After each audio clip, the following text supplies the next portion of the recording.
Dans ce premier épisode de la saison 2 du PPTC, nous allons faire un clin d'œil au premier épisode de la saison 1, qui était consacré au Norseman, avec le magnifique récit de Pierrick Bourré, finisher de l'épreuve en Norvège.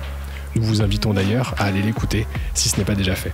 Cette fois, direction le Canada, avec une autre épreuve des X3 World Tour, le Canadaman, grâce à notre rencontre avec Sacha Bricou, triathlète français, finisher de l'épreuve. Bonne écoute.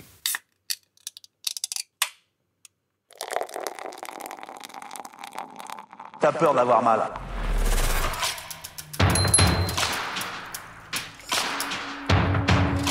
C'est une trompette.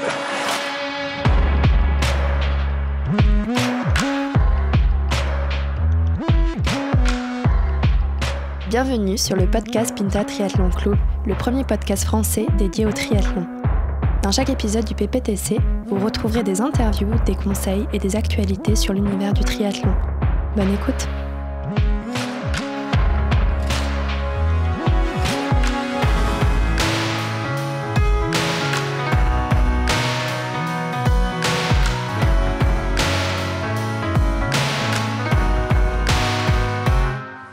Trois 24 dans les... Mais putain, même quand j'avais Pellegrini, avec ça, j'aurais craché dessus. Bonjour à tous et bienvenue sur le podcast du PPTC, le premier podcast français dédié au triathlon. Aujourd'hui, direction le Canada pour parler une nouvelle fois d'un triathlon de l'extrême, le Canadaman. Et comme personne au PPTC, malheureusement, n'a encore participé à cette épreuve, nous allons échanger avec Sacha Bricou, finisher de l'épreuve en 2018, si je dis pas de bêtises, qui va nous accompagner pendant cet épisode. Sacha, bonjour. Bonjour, ça va bien ? Très bien, merci. Aujourd'hui, je suis accompagné de Mélène. Bonjour. Bonjour Mélène. Effectivement, on est ravis, Sacha, de pouvoir échanger avec toi pour cet épisode, qui sera l'épisode d'inauguration de la saison 2. On a voulu faire un petit parallèle avec la saison 1. On a eu de la chance de pouvoir t'avoir en interview. On avait commencé la saison 1 et un petit peu cette aventure en parlant du Norseman avec Pierrick, qui avait terminé cette épreuve il y a quelques années maintenant. Son récit de course avait beaucoup plu, et du coup, c'est un petit peu comme ça qu'on s'est construit autour des expériences de différents athlètes et triathlètes professionnels, parfois amateurs souvent, qui nous racontaient un petit peu leur péripéties au fur et à mesure des aventures. Donc on a le plaisir de pouvoir discuter avec toi autour du Canadaman. Je ne sais pas si les gens connaissent bien cette épreuve, mais tu vas nous expliquer un petit peu à quoi ça correspond, quelles sont les distances évidemment, mais aussi surtout comment toi tu l'as vécu, quel est ton retour d'expérience sur tout ça. Mais avant de commencer à vraiment rentrer dans le dur, est-ce que tu peux te présenter déjà ? Oui, alors bien sûr, moi donc Sacha, j'ai 33 ans. Je suis natif de la Côte d'Azur et désormais je vis à Montréal, ce qui n'est pas forcément le chemin normal pour une personne qui va vivre au Canada. Puisque généralement ils viennent du nord, ils aiment bien retrouver le froid. Là pour le coup j'ai fait le chaud vers le froid. D'ailleurs je suis toujours bien accueilli par mes cousins québécois qui me regarde un peu bizarrement en me disant mais qu'est-ce que tu fous là, sinon voilà, c'est ça, je fais du triathlon depuis 2016. C'est un peu bizarre mon début, puisque je faisais pas du tout de vélo, même pas du tout de course à pied, si ce n'est courir après le bus, et je faisais un petit peu de natation par contre, donc contrairement à ce que j'ai compris à vous les gars. C'est vrai que là t'es les deux meilleurs nageurs du club, hein, j'ai cru comprendre ça. Ouais. Et donc oui, c'est un peu le coup du hasard qui m'a amené vers le triathlon, un cadeau d'anniversaire, et puis la machine s'est lancée, et au fur et à mesure le plaisir, donc c'est ça m'a amené vers le sport d'endurance, dont le triathlon. Ça fait combien de temps que tu habites à Montréal ? J'habite à Montréal depuis janvier 2013 de mémoire. Ah, quand même. Ouais, ça fait un moment. J'ai eu quelques passages où je suis rentré un petit peu en France, je me suis baladé, j'ai un peu baroudé, mais globalement depuis 2013 je suis installé à Montréal. T'es parti pour le travail ou pour une expérience particulière ? Je suis parti pour les études, pour continuer mes études. Et au départ, c'était vraiment une expérience internationale, et puis j'avais pas l'idée de vivre là-bas. Et puis au fur et à mesure, le projet s'est construit, et je suis resté à Montréal sur le long terme. Pas trop difficile la différence de climat au début Généralement, quand t'as pas craqué au bout de 3 ans, théoriquement, c'est bon. Ton corps s'est adapté, c'est bon. Parce que tu le disais un petit peu, c'est vrai que de passer de Cannes, la Côte d'Azur, une mer à 26-27 degrés l'été, à Montréal, c'est autre chose. Bah, le vrai problème, c'est le manque de la mer. Parce que c'est sûr que quand on est à Montréal, bah, à part le Saint-Laurent, là, c'est pas forcément très très chaud. Mais globalement, c'est le seul vrai manque. Après, les gens sont très agréables, la vie est super cool là-bas. Donc, non, c'était différent. C'est un niveau de vie un peu différent. Mais c'est une ambiance différente aussi. Donc, franchement, non, c'est plaisant aussi. Juste le climat, c'est un hiver un peu rude par rapport à la Côte d'Azur. C'est le moins qu'on puisse dire. Mais en tout cas, t'as pas pris l'accent, visiblement. Donc ça passe incognito pour nous. Je vais éviter de manquer de respect pour mes amis québécois et éviter de prendre l'accent québécois raté. Ça c'est sympa. Ça aurait fait un épisode un petit peu différent pour le coup. C'est vrai, ça aurait été assez différent. Mais s'il y a des expressions qui te viennent naturellement, n'hésite pas, c'est pas grave. On mettra des sous-titres. Ouais. Tu nous as dit que tu avais commencé le triathlon du coup assez récemment finalement, puisque 2016 c'est ça ? Tout à fait. En août 2016, on m'a inscrit à un triathlon distance M pour commencer. Mais quand tu dis on t'a inscrit, c'est-à-dire que oui. t'avais forcément déjà traversé l'esprit, c'est pas quelqu'un qui t'a inscrit comme ça complètement au hasard. En fait, sur une discussion autour d'une bière avec un ami, je lui fais tiens, le triathlon, ça part toujours d'une bière de toute façon.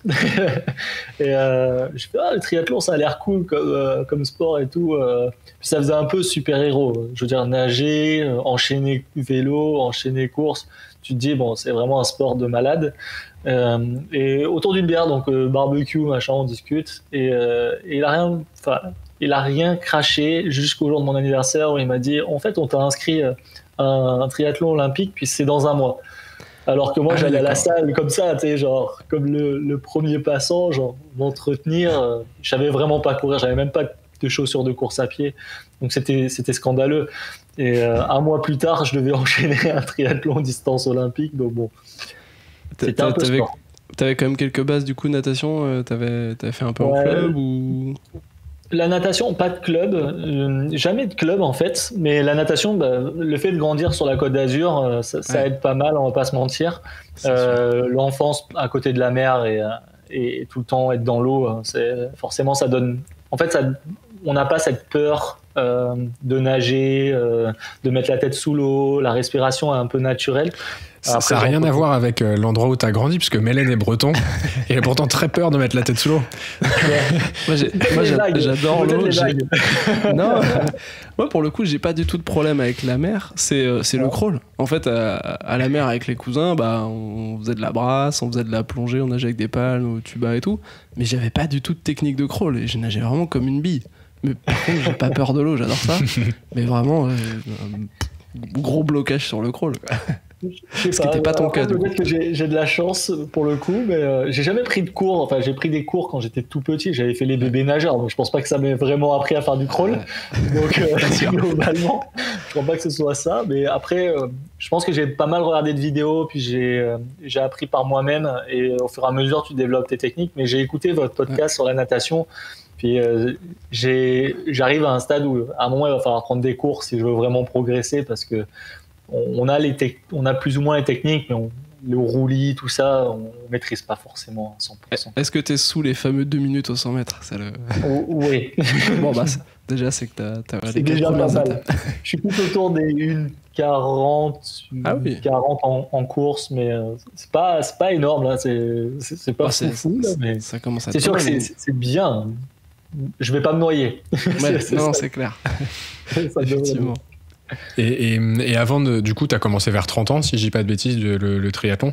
Est-ce que cet ami qui t'a inscrit a participé avec toi ou il a juste pris un ticket pour toi et il voulait juste te regarder souffrir ?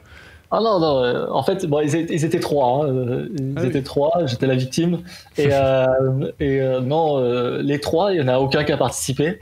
Et le jour du triathlon, c'était la tempête. C'est-à-dire que même l'ami qui a donné l'idée s'est même pas levé pour venir me voir. Il a dit, ça doit être sympa, mais demain, il y a trop de vent, il y a trop de pluie, tu te débrouilleras tout seul. Et mes 2 autres amis, eux, sont venus pour prendre les photos de ma souffrance et venir m'encourager. Donc ça, c'était vraiment cool. Mais c'est un triathlon assez assez soft. Ça se passe sur l'île de Montréal. Il y a le circuit de Formule 1, je ne sais pas si vous voyez un petit peu, si vous êtes familier. Ils font un triathlon. Ils font un triathlon en fait. La natation se fait sur un bassin d'aviron. Le vélo se fait sur le circuit de Formule 1 de Montréal, donc ça c'est vraiment cool. C'est très roulant pour le coup, il n'y a pas trop de col. Niveau dénivelé, c'est pas fou. Mais donc c'est 9 tours et après c'est course à pied autour du bassin. Donc c'est ultra plat, ça va très très vite et ça c'est une belle expérience quoi. Pour un premier triathlon, on ne peut pas faire mieux. Ça fait penser à Daytona, là. Je ne sais pas si tu as suivi l'actualité récemment. Ouais, ils ont couru justement sur le fameux circuit, donc effectivement c'est très très roulant. Ouais, ça va très très vite. Franchement, mon premier triathlon roulait à plus de 30 de moyenne, j'étais très content quoi. c'est vraiment tu m'étonnes. Vous avez le droit de rouler en peloton ou alors le draft, c'est là où c'est compliqué parce que le drafting est pas du tout autorisé, comme Daytona d'ailleurs, susceptible de prendre des pénalités. Exactement. Donc c'est compliqué parce qu'on est sur un circuit de Formule 1 puis t'es peut-être 1000. Donc pas faire du drafting là c'est un petit peu chaud, mais au bout d'un moment en 9 tours t'as l'impression qu'il y a une espèce de virage, une espèce d'élan qui s'est mis en place et même si tu fais pas de drafting tu vas quand même plus vite que si tu roulais tout seul, donc c'est obligé, t'as l'élan en fait de tous les autres vélos. Obligé, Enfin, je vois pas comment tu peux pas vraiment faire de drafting à défaut, t'es obligé de te mettre il y a trop de monde sur la piste effectivement. Ouais c'est ça, il y a un peu trop de monde. Et avant ce premier triathlon, t'as forcément fait un peu de sport. Dans tes jeunes années, t'avais commencé par quoi ? Ouais, j'ai commencé par les arts martiaux. 14 ans d'arts martiaux divers et variés. Judo, karaté, jiu-jitsu. Je pense que je les ai tous faits, honnêtement. Je crois que j'étais dans un club de judo à Golfe-Juan, donc là où j'ai grandi. Et là, forcément, j'ai fait 14 ans d'arts martiaux. Donc là, je restais là-dessus. Sport plutôt individuel, pas beaucoup de sport d'équipe au final, et aucun lien avec le triathlon. Aucun. Même sur la partie, je sais pas, mentale, concentration, etc. La concentration, prendre sur soi, est-ce que c'est pas des choses où tu as réutilisé certaines techniques, peut-être sans t'en rendre compte d'ailleurs, mais pas vraiment. J'ai fait des échecs aussi. Ça a peut-être un peu aidé, mais il y a pour les stratégies un petit peu, pour la réflexion. J'aime bien être organisé sur mon triathlon, donc ça m'a certainement aidé un petit peu sur des longues distances. Ouais, pour les transitions. Tu sais, tu cogites un petit peu comment tu vas faire quand tu d'abord mettre mes chaussures, ensuite ouais, c'est ça. Tu pars pas dans ta chaussette ou ta chaussure à la main, donc c'est ça. Non. On va dire à Thibaut de faire des échecs. Ça l'évitera d'éviter ses chaussures avant le triathlon. Et du coup, après ce premier triathlon, tu as participé à d'autres épreuves avant le cœur du sujet, le Canadaman ?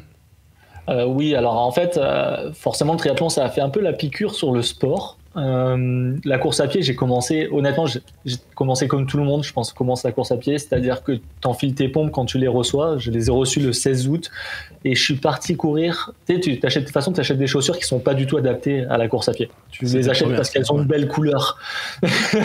Généralement, potentiellement, elles courent vite. Ouais, mais tu te fies un peu au côté marketing / couleur. Tu te dis, elles ont du style, ça va me faire courir vite. Et au final, je suis parti courir, puis au bout de 2 km, tu as le point de côté, tu n'arrives plus à respirer, tu es accroché à l'arbre, tu fais pourquoi je suis là ? Qu'est-ce que je vais foutre ? Comment je vais courir 10 km dans un mois ? Et puis tu t'accroches, puis tu persévères, et au fur et à mesure, ouais, c'est comme ça. Mais sinon, non, vraiment, le sport, là, pour le coup, la course à pied, c'était le fléau pour moi. Du coup, ce premier triathlon, Ouais. T'as pas vacciné, c'est bon, tu t'es dit je vais continuer, je vais enchaîner. Non, franchement, j'étais content, j'ai fait une bonne perf pour le coup, c'est vrai, et après j'ai enchaîné un petit peu sur de la course à pied de manière un peu plus intensive, parce que c'était vraiment c'est un sport qui est assez facile, la course à pied. C'est beaucoup plus simple que le vélo pour le coup, surtout au Canada en hiver. Et c'est un peu plus fun que la natation, parce que c'est chouette de compter les carreaux dans une piscine, mais on s'entend que tu fais pas un 10 km de natation tous les jours en piscine. Donc, je pense qu'on se comprend. Ouais. Et donc, c'est vraiment cool de chausser les runnings et d'aller courir un petit peu à l'air libre. Montréal est vraiment, c'est une ville géniale pour ça. Il y a beaucoup d'espace, beaucoup de plein air, pas mal de parcs. Il y a une petite montagne, ils appellent ça la montagne, ça fait 200 mètres de dénivelé, tu sais, genre, c'est pas... Ouais, c'est déjà pas mal. Ouais, on n'est pas dans les Alpes, hein, quand même. Oui, ouais, pour chez toi, c'est sûr. Mais à Paris, trouver 200 mètres de dénivelé, c'est pas évident. Mais le Mont-Réal, c'est un vrai mont. Ouais, le Mont-Royal, oui, c'est leur montagne à eux, oui, c'est un vrai mont. Il y a de quoi faire du trail, hein, mais c'est pas non plus la grosse montagne. C'est plus comme Montmartre que comme le Mont Blanc, quoi. C'est ça. Ouais, on est dans ce niveau-là, Montmartre, les buttes Chaumont, je pense, mais pas vraiment dans une grosse montagne de folie, quoi. Je pense que même sur Jours-les-Pins, le Cap d'Antibes doit être autant dénivelé, quoi. Donc c'est pas foufou, quoi. Ouais, c'est une base. Non, c'est une base. Mais après, il y a pas mal de sentiers, donc c'est ça qui est cool. Et on est sur un espace plein air, alors que tu es dans une énorme ville, en fait. Donc ça, c'est vraiment cool. Et vas-y. Ouais, je dis, en fait, pour continuer un petit peu la question de base, qui était, comment t'en es venu un peu à venir à continuer le triathlon? En fait, j'ai continué la course. Puis, je pense 2 semaines après ce premier triathlon, j'ai fait le demi-marathon de Montréal. Là, j'étais content. J'ai fait 1h39, je crois, sur le premier demi-marathon. Là, apparemment, c'était un temps de folie. De ce que j'ai compris d'un de mes amis qui s'entraînait pour son 5e demi-marathon, que j'ai attendu à l'arrivée. Et il m'a dit, c'est bon, tu me dégoûtes, vas-y, va courir, j'en ai marre de toi. C'est vrai que vu comme ça, t'as l'air d'avoir quelques prédispositions quand même. Ouais, mais c'est ça, en fait. Apparemment, j'étais pas trop mauvais. De ce que je regardais sur les chronos, je me suis dit, bon, ben, je suis moyen dans tout, donc c'est pas trop mal. Il faut après que je m'entraîne un peu plus, je veux dire, de manière un peu plus organisée, parce que c'était vraiment l'entraînement n'importe quoi. Je veux dire, on est le 11 août, je reçois mon cadeau d'anniversaire. Le 11 septembre, je dois aller courir, je dois faire un triathlon. 2 semaines après, je fais un demi-marathon. Ça, c'est vraiment l'organisation du n'importe quoi. Ouais. Et au final, ça a mené un peu à du surentraînement, parce que tu as l'espèce de piqûre, puis tu t'entraînes. Et ça a mené, en fait, ce que je disais, ça a mené à une pubalgie. Donc, c'est une tendinite des adducteurs, pour être précis.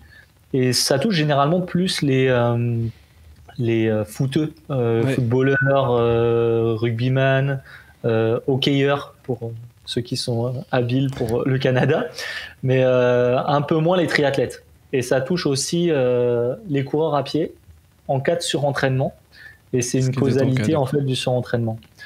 Et moi, ça m'a pas mal bloqué pendant 6 mois de course à pied, et même pour la natation, c'était impossible de nager parce que ça te fait une douleur au niveau des obliques, c'est terrible. Même quand tu dors, t'as mal. Donc attention, le seul truc que je peux apporter comme conseil, c'est attention quand vous commencez, vraiment soyez prudent, prenez les dispositions et soyez progressif dans vos entraînements, parce que ça peut mener à des trucs qui sont vraiment cons, genre des tendinites, alors qu'ils peuvent être évités avec un peu de renforcement et puis une progressivité dans l'entraînement. Donc ça, c'est à prendre en considération. C'est pas tout le temps la bonne idée de partir à fond. Non, et ça va être pareil en sortie de confinement, faudra pas non plus tout envoyer d'un coup, faudra y aller progressivement. Les gens ont tendance à se dire c'est bon, c'est parti, je suis libre. C'est ouvert. Sur un entraînement de 25 heures semaine, ils se rendent pas compte que c'est peut-être pas bon pour leur corps non plus. C'est bon pour la tête des fois, mais c'est pas forcément bon pour le corps. En tout cas, ce sera pas faute de l'avoir répété, parce que t'es pas le premier à donner ce conseil, effectivement, de la montée en charge progressive, et effectivement, c'est quelque chose de très très important. Sur du coup ton inscription au Canadaman, quand est-ce que ça t'a pris? Donc tu as participé en 2018, c'est ça? Exact. Donc ça m'a pris en fait en 2017. C'est encore un ami qui t'a inscrit, c'est ça? Non, j'ai arrêté les amis tordus. Cette fois-ci, c'est moi qui suis rentré vraiment en mode je suis malade. je vais faire sur un coup de tête, je vais y aller. En fait, grosse frustration en 2017 puisque j'avais eu cette pubalgie. Qui m'avait pas mal bloqué, parce que j'étais parti dans l'idée de faire une saison de triathlon en 2017. Je me suis dit ça y est, ça me plaît vraiment, c'est vraiment ce que je veux faire. Et forcément, quand tu cours pas jusqu'à avril et que tu sais que t'es bloqué, ta saison elle est morte en fait. T'as tué ta saison parce que tu t'es pas du tout entraîné. Partir sur une saison sans t'entraîner, c'est encore renouveler la pubalgie, donc stop. Et en fait, je me suis mis un petit défi. J'ai fait un tour de vélo entre Montréal et une ville qui s'appelle Percé. C'est dans la péninsule gaspésienne au nord du Québec. J'ai fait un petit ride à vélo tout seul de 1100 km. Et quand je suis revenu, je me suis dit, chouette, là, faut que tu fasses un autre projet tordu. Et j'avais vu le Canada Man de loin. Et j'ai dit, lui, il me fait de l'œil. Ça a l'air cool. C'est un triathlon longue distance type Ironman, mais sans le côté ultra marketing, compétition, que je peux voir dans le label Ironman. Et je me suis dit, c'est ça qui me tente en fait. Se faire un Ironman un peu original, puis quitte à en faire un, autant en faire un horrible, comme il était annoncé. Un truc de bûcheron quoi, au Canada. Quoi. Ouais, c'est vraiment un truc de bûcheron, c'est ça. C'est quoi les distances ? C'est les distances Ironman classiques. D'accord, c'est classique, un 3 km 8 de nage. Pour le coup, c'est en lac. Ensuite, c'est un 180 km de vélo avec un petit 2500 dénivelé positif. Et ouais, c'est un petit morceau. Et après, un 42 km, donc un petit marathon. Et un 1500 dénivelé positif sur le marathon en tout. Dont les 8 derniers kilomètres sont en 700 de dénivelé. Donc autant dire que ça t'achève. C'est sûr, tu finis, t'es bien. C'est plus du trail que finalement de la course à pied sur un marathon. Quoi. Exact. En fait, c'est un 75% de trail, vraiment sentier trail, et la dernière portion de 13 km, c'est des cailloux. C'est de la caillasse. Et tu cours dans la forêt, je voyais les images, c'est pas du tout. C'est pas beaucoup de route, quoi. C'est vraiment. Non, c'est vraiment la nature pour le coup. Ouais, il y a un gros moment. Et par contre, il y a un gros moment bitume. Genre, il y a je pense, 5-8 km bitume. Genre, t'es sur le goudron. Mais globalement, t'es soit en sentier assez aéré, donc petit sentier, petit caillou, type gravel, on va dire. Soit sinon, tu es vraiment dans la montagne, cailloux, rochers, paye tes adducteurs. Récupère tes genoux derrière. Voilà, c'est ce genre de choses. Quoi. Donc là, tu t'es dit, dans mon passif, j'ai déjà fait un M, j'ai déjà fait un semi-marathon, donc là, je me lance sur quelque chose de beaucoup, beaucoup plus gros. Quoi. Ouais, en fait, j'aurais voulu le faire en demi-Ironman, en demi-distance, s'il existait. Mais c'est le triathlon qui n'existe que en sprint ou en full distance. Donc en sprint, on s'entend que je pense, je sais pas je peux pas dénigrer le sprint parce que c'est différent comme type de pratique, mais c'est un peu genre tu fais ta course au bout d'une heure, 1h30, tu plies, merci, c'était cool, c'était sympa, mais ça n'a pas duré très longtemps. Et je voulais faire un gros défi. Je me suis dit quitte à faire un gros challenge, autant que faire une seule grosse course, mais faire celle-ci. Puis ça tombait un peu sous le coup. Moi, j'attendais ma résidence canadienne. Je comptais rentrer en France, puis après partir un peu en voyage derrière. Et je me suis dit, ça peut être le petit Ironman, histoire de quitter le Canada et après revenir et être encore plus heureux de pouvoir refaire du triathlon derrière au Canada. Donc, ça m'est arrivé un peu comme ça, sur un coup de tête. Et l'inscription, ça se passe comment du coup? C'est parce que Pierrick nous disait pour le Norseman que tu étais sur un tirage au sort, etc. Est-ce que c'est étant donné que c'est le même organisme qui organise, si je dis pas de bêtises, c'est le X3 World Tour. Est-ce que ça se passe de la même façon pour les inscriptions? Alors c'est un peu différent, comme je pense tous les autres hors Norseman, parce que le Norseman c'est vraiment très particulier, il est ultra demandé. Donc c'est pour ça qu'il y a en effet ce tirage au sort, je pense.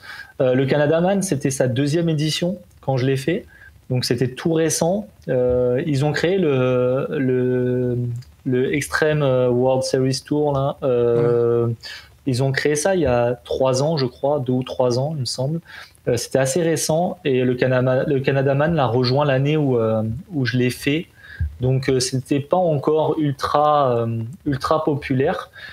Mais ils ont un quota de participants, mais ils n'ont pas de tirage au sort. C'est premier arrivé, premier servi pour le coup. Il n'y a pas de tirage au sort.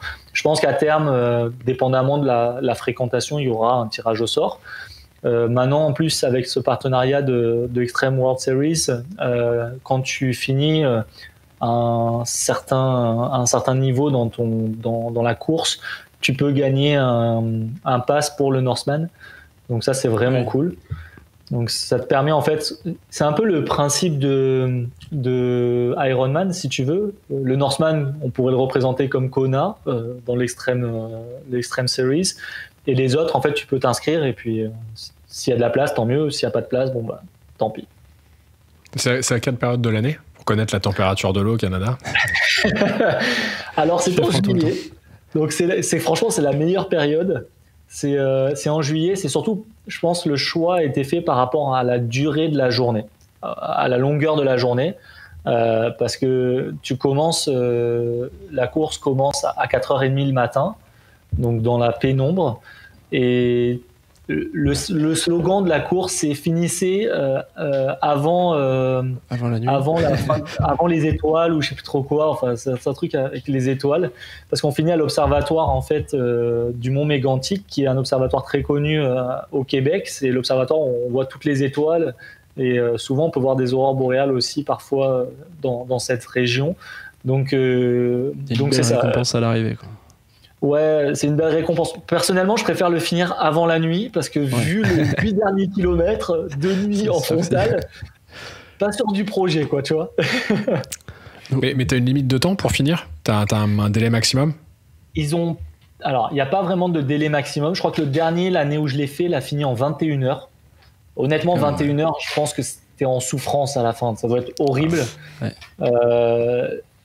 Pour ma part, je l'ai fini en 15h21, ce qui est ultra long en fait par rapport à un Ironman distance de base dont on parle. Quand je dis de base, c'est le label Ironman. Ça ne veut pas dénigrer l'effort, parce que c'est du n'importe quoi qu'il arrive. Mais ce que je veux dire, c'est que le gagnant de cette course, l'année où je l'ai fait, a fini en 11 heures. Alors qu'un Ironman, généralement, on tourne autour des sub 10 heures. Donc, un amateur va peut-être finir, un bon amateur va finir autour de 9 heures, quoi. Ouais, clairement. Et du coup, là, une fois que t'as ton dossard, c'était à quelle période de l'année? T'es combien de temps avant pour te préparer et commencer à Je me suis inscrit quand les ouvertures ont ouvert, parce que je me suis dit qu'il risquait d'avoir du monde qui allait s'inscrire. Je me suis inscrit très vite. Il fallait pas rater ça. Ouais, il fallait pas rater il fallait pas rater ça. Non, j'avais pas d'amis qui pouvaient m'inscrire à ce genre de choses, donc je me suis dit il fallait pas rater. Je me suis inscrit en juillet ou en août de mémoire. Donc presque un an avant, du coup.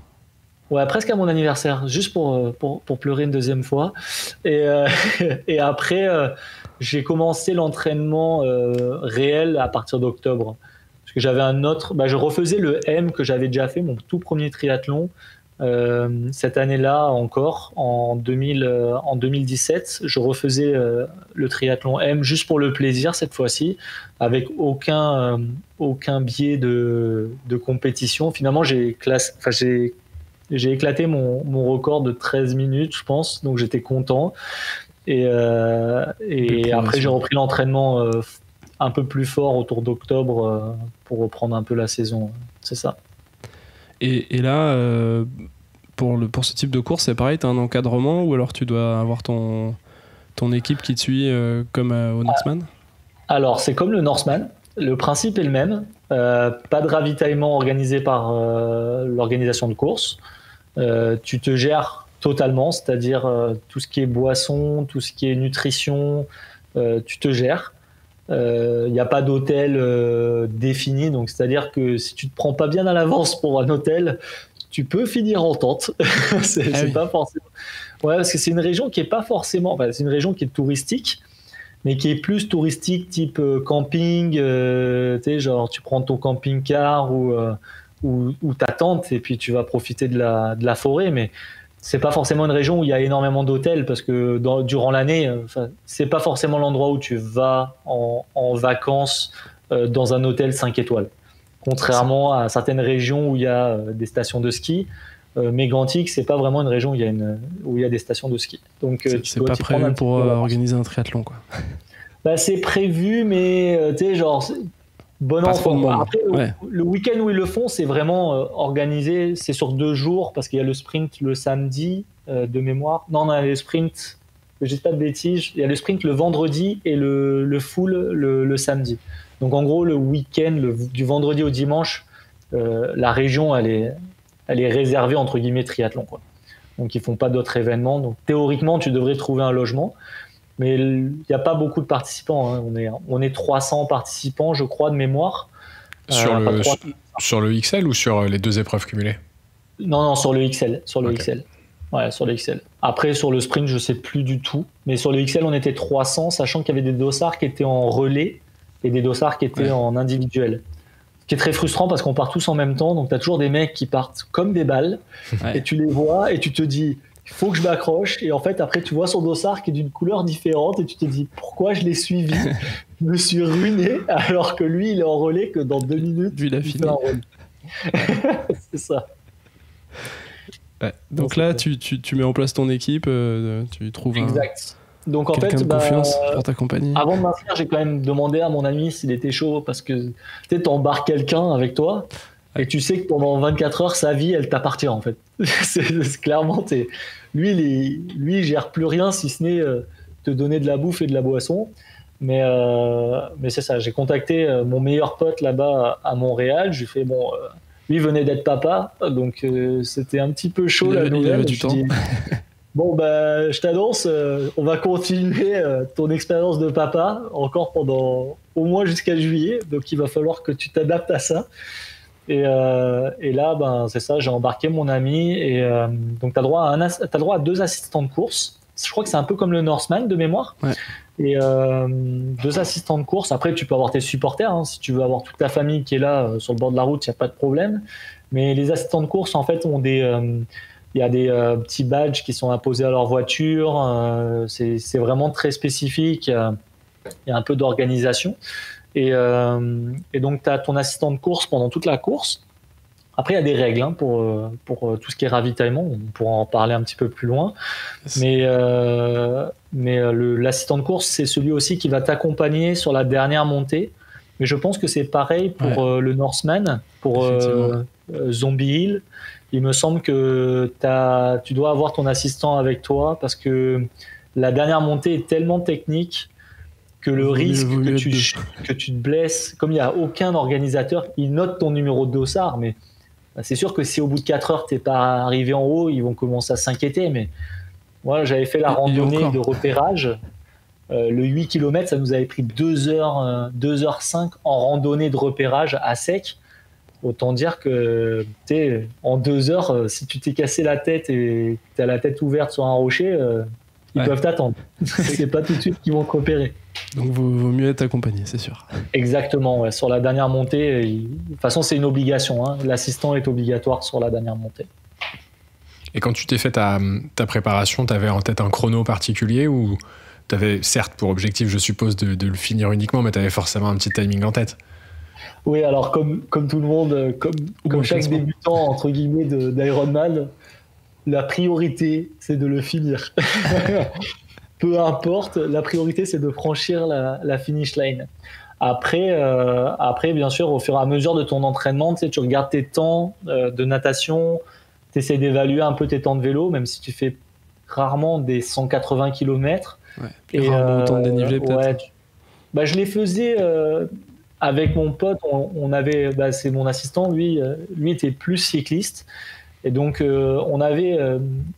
il est avec sa conjointe qui est, elle, québécoise. Sa famille habite à 173 km de Montréal. C'est parfait, ça. Donc, ouais, c'était cool. On se faisait 2-3 rides avant de partir au Canadaman. Ça m'a permis de voir un petit peu comment le corps réagissait. Ça m'a permis aussi de faire un méchant enchaînement, genre ride de 170 bornes, puis un enchaînement de courses de 10 km pour voir un peu ce que ça donnait. S'il te reste des jambes. C'était horrible. Ouais. Hein. Honnêtement, c'est un fait. Je pense que tous les triathlètes le diront. Enchaîner pour leur premier triathlon, enchaîner plus de 100 bornes de vélo avec même la marche course, c'est horrible. Ça fait mal aux jambes, t'as pas envie, t'as ton corps, t'as l'impression que tes jambes c'est 2 enclumes. Ouais. C'est pas tip top. Mais ça m'a permis en fait de voir un petit peu le temps que je pouvais faire. Et puis je m'étais inscrit parce que en fait je suis un petit peu débile. Comme j'avais jamais fait de marathon, je me suis dit quelle bonne idée de faire un marathon quelques temps avant l'Ironman, pour me dire Voilà, ça fait 42 km. Combien de temps avant, du coup? Je me suis inscrit à un marathon en avril. C'était le premier marathon qu'il y avait autour. C'était dans les premiers marathons qu'il y avait autour de Montréal. Déjà, c'est un marathon ultra cheap, c'est un truc de région. Il est qualificatif pour Boston, ce qui est assez exceptionnel pour un truc. Je crois que le marathon, il coûte $35. C'est genre 25 euros l'inscription. Donc, t'as jamais vu ça. Et il te donne à boire, hein. Il te donne à manger. Je peux faire prévenir. C'est sympa. Ils sont en perte. Je me suis entraîné sans ça, parce que forcément, tu t'entraînes avec ton propre plan de nutrition et aliments, ton propre plan de nutrition pour le Ironman. Donc du coup, tu te testes aussi à l'épreuve. Et je suis parti, donc je me suis inscrit à un marathon en avril 2018, alors que le 7 juillet, genre 3 mois plus tard, tu fais un Ironman.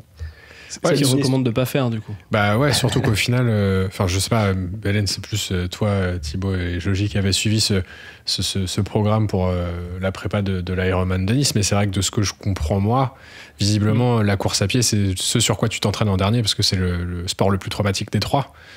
Sauf que toi, du coup, t'étais prêt pour cette partie-là 3 mois plus tôt.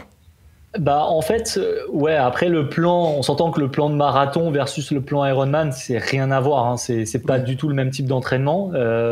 Quand tu fais un plan, généralement, quand je prends les plans de base, moi, ayant pas de coach, ayant pas de suivi, j'étais un peu plus en autonomie là-dessus. Donc je dis pas que je conseille de ne pas avoir de coach ou de pas avoir de club. Mais pour le coup, c'était vraiment freestyle et j'avais trouvé des plans de course, des plans d'entraînement de course à pied que j'essayais de muter dans mon plan d'entraînement Ironman que j'avais trouvé sur Internet. Il y avait un plan vraiment super bien fait sur natation. Il faudra que je retrouve le lien si ça vous tente. J'essaierai de retrouver ça. Il y avait un plan d'entraînement Ironman sur, je crois, sur 50 semaines ou un peu moins, un peu moins, 36 semaines, je pense. Et vraiment bien foutu. Natation, vélo, course. Bon, après, j'adaptais par rapport à ce que je pouvais faire parce qu'il disait sortie longue de 5 heures, il faisait moins 30 dehors, il y a de la neige. Sortie longue de 4x4, vélo. c'est pas un vélo, quoi. Ouais, non, mais ça marche pas. Ça marche pas. Vélo de route avec des pneus à clous. Ouais, c'est compliqué. Ouais, c'est ça, mais même, en fait, même avec les pneus à clous, honnêtement, le plus dur, c'est les mains. Les mains, les pieds, t'as tout qui frise. Hein. Le pire vélo, c'était moins 26 que j'ai fait. J'ai fait une demi-heure. J'ai passé après 1 heure sous un sèche-cheveux pour essayer de retrouver du sang. Donc, c'est pas possible. C'est pas vraiment la grande idée. Donc, tu mutes un peu ton plan d'entraînement. Et la course à pied, c'était vraiment mon gros défaut. C'est mon gros problème. Parce que je roulais un petit peu à vélo pour le plaisir au départ, avant le triathlon. Et le vélo, j'aimais bien ça, mais par contre, la course à pied, c'était vraiment la purge, entre guillemets. Et l'entraînement il fallait vraiment que j'ai une idée dans ma tête de ce que ça donnait un marathon, d'où l'inscription à ce marathon. Mais j'y suis allé sans objectif, et surtout, il faut y aller sans objectif dans ce cas-là, parce que tu risques de te blesser si tu te mets un objectif. Tu dis, il faut que je pousse, et au final, c'est mort, quoi. Tu te blesses et après c'est ton Ironman qui est à l'eau, quoi. Donc j'ai fait très attention là-dessus. Tu avais besoin de te rassurer en disant ok, je sais ce que ça fait 42, c'est bon, je peux l'intégrer. C'était vraiment ça, j'avais vraiment besoin de me dire ok, 42, le corps il est ok, quoi. Il valide, c'est bon, il est capable de faire. Puis même le mental, il est capable de faire, même si c'est pas tout à fait pareil, un marathon sec versus un marathon Ironman. Mais j'avais besoin de me dire, ok, c'est ça, une distance de 42 km. Puis finalement, ça s'est bien passé. Hein, le marathon, j'y suis allé en mode délire. J'ai enregistré, j'ai pris ma GoPro, j'ai filmé tout le marathon, au grand désespoir des gens que j'ai filmé avec moi. Et j'ai fini en 3h29. Donc j'étais plutôt content, mais vraiment je suis rentré le soir, j'ai ramené la voiture de mon pote et je suis reparti en vélo. Et le lendemain, j'étais dans la piscine, quoi. Donc ça s'est bien passé, quoi. Tu vois, c'était cool, c'était bonne ambiance. Tu l'as pas fini complètement à l'envers, quoi. Ça allait. Non, t'as mal aux jambes, hein. On va pas se mentir, ça picote. Hein. Parce que ça aurait pu être le risque, effectivement, de te mettre une charge au marathon et de dire oula, en fait, c'est mauvaise idée de faire avant ça 8 heures d'effort, quoi. Donc c'est plutôt pas trop mal que ça soit passé comme ça. Et du coup, sur le Canadaman, au final, c'est des gens, surtout des locaux, qui participent, ou t'as un petit peu de toute nationalité qui vient? International, pour le coup. Il y avait des Mexicains. Alors, c'est sûr que c'est plus orienté à Amérique du Nord, on va pas se mentir. Le fait de traverser l'Atlantique avec ton vélo, c'est à moins d'être fanat de ce genre de triathlon et de vouloir tous les faire. Parce qu'il y en avait quand même. Il y avait pas mal de personnes qui avaient participé au Norseman, de ce que j'ai vu, parce qu'il y en avait quelques-uns avec leur petit t-shirt Norseman, ou d'autres avec le Celtman, l'Alpman. Tu sentais qu'il y avait quand même... C'est une communauté de personnes qui veulent participer à ce typologie de triathlon. C'est un triathlon, ce qu'ils appellent extrême. Le seul fait d'être extrême, c'est surtout le dénivelé global partagé entre vélo et course. L'Ambraman étant quand même, je pense, quelque chose un petit peu plus dur, je pense, selon moi. Sur le vélo, sur le vélo, il n'y a rien de comparable de ce que je vois. Je l'ai malheureusement pas encore fait, j'aimerais bien un jour. Mais c'est sûr que ça a l'air d'être un plus gros morceau que le Canadaman. Il y avait il y a pas mal d'amateurs, pas beaucoup de pros. Après, il y a des pros de cyclisme plutôt. On avait la gagnante l'année où je l'ai fait. C'était la double fois gagnante d'ailleurs, parce qu'elle avait gagné la première édition. Et elle faisait partie de l'équipe olympique du Canada en cyclisme. Autant dire, quand je l'ai vu passer, je l'ai regardé, je fais salut, bonne journée. Fallait sauter dans la roue à ce moment-là. Le réflexe, sauter dans la roue. Mais dans la roue, c'est cool, mais quand tu es à ton 30e kilomètre, tu sais que dans la roue, tu vas pas y rester pendant 100 bornes. Donc, ou alors tu fais pas le marathon. Non, tu cherches pas. C'est une bonne expérience. Elle est bien. Et sur la partie course à pied, tout à l'heure, tu parlais de la dernière montée, je sais plus, 8 ou 11 km, je sais plus ce que tu disais, où tu pouvais être accompagné. Est-ce que tu as aussi cette limite des 160 participants qui peuvent finir l'épreuve comme au Norseman? Non, t'as pas la limite ultra frustrante, je pense, du Norseman, où t'arrives et ils te disent... En fait, t'as une limite qui est liée par rapport au temps.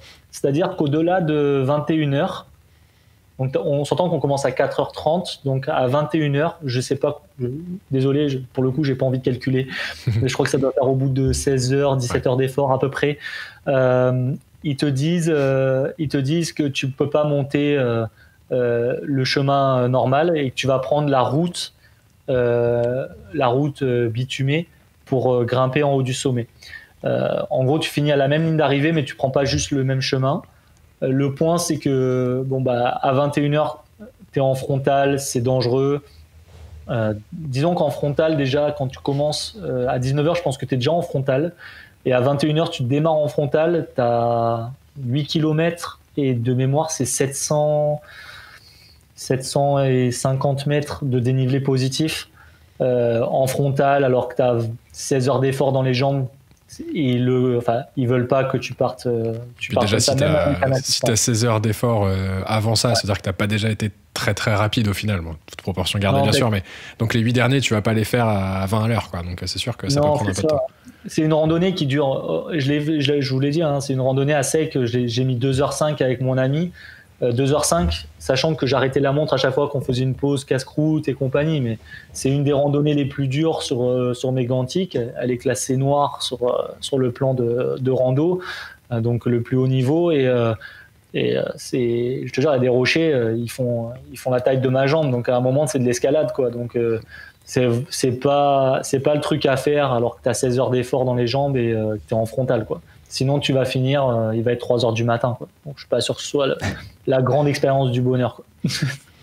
Mais en tout cas, t'es pas limité, on te laisse quand même finir avec un chemin un petit peu plus simple, quoi. Ouais, ils te laissent finir. Le but, leur but, c'est de te mener à bout au moins de ton effort. Après, c'est sûr qu'ils vont pas attendre jusque 3 jours plus tard. C'est pas comme l'UTMB où on va t'attendre pendant 48 heures non plus. Mais généralement, je pense que la personne a craqué au bout de 20 heures d'effort.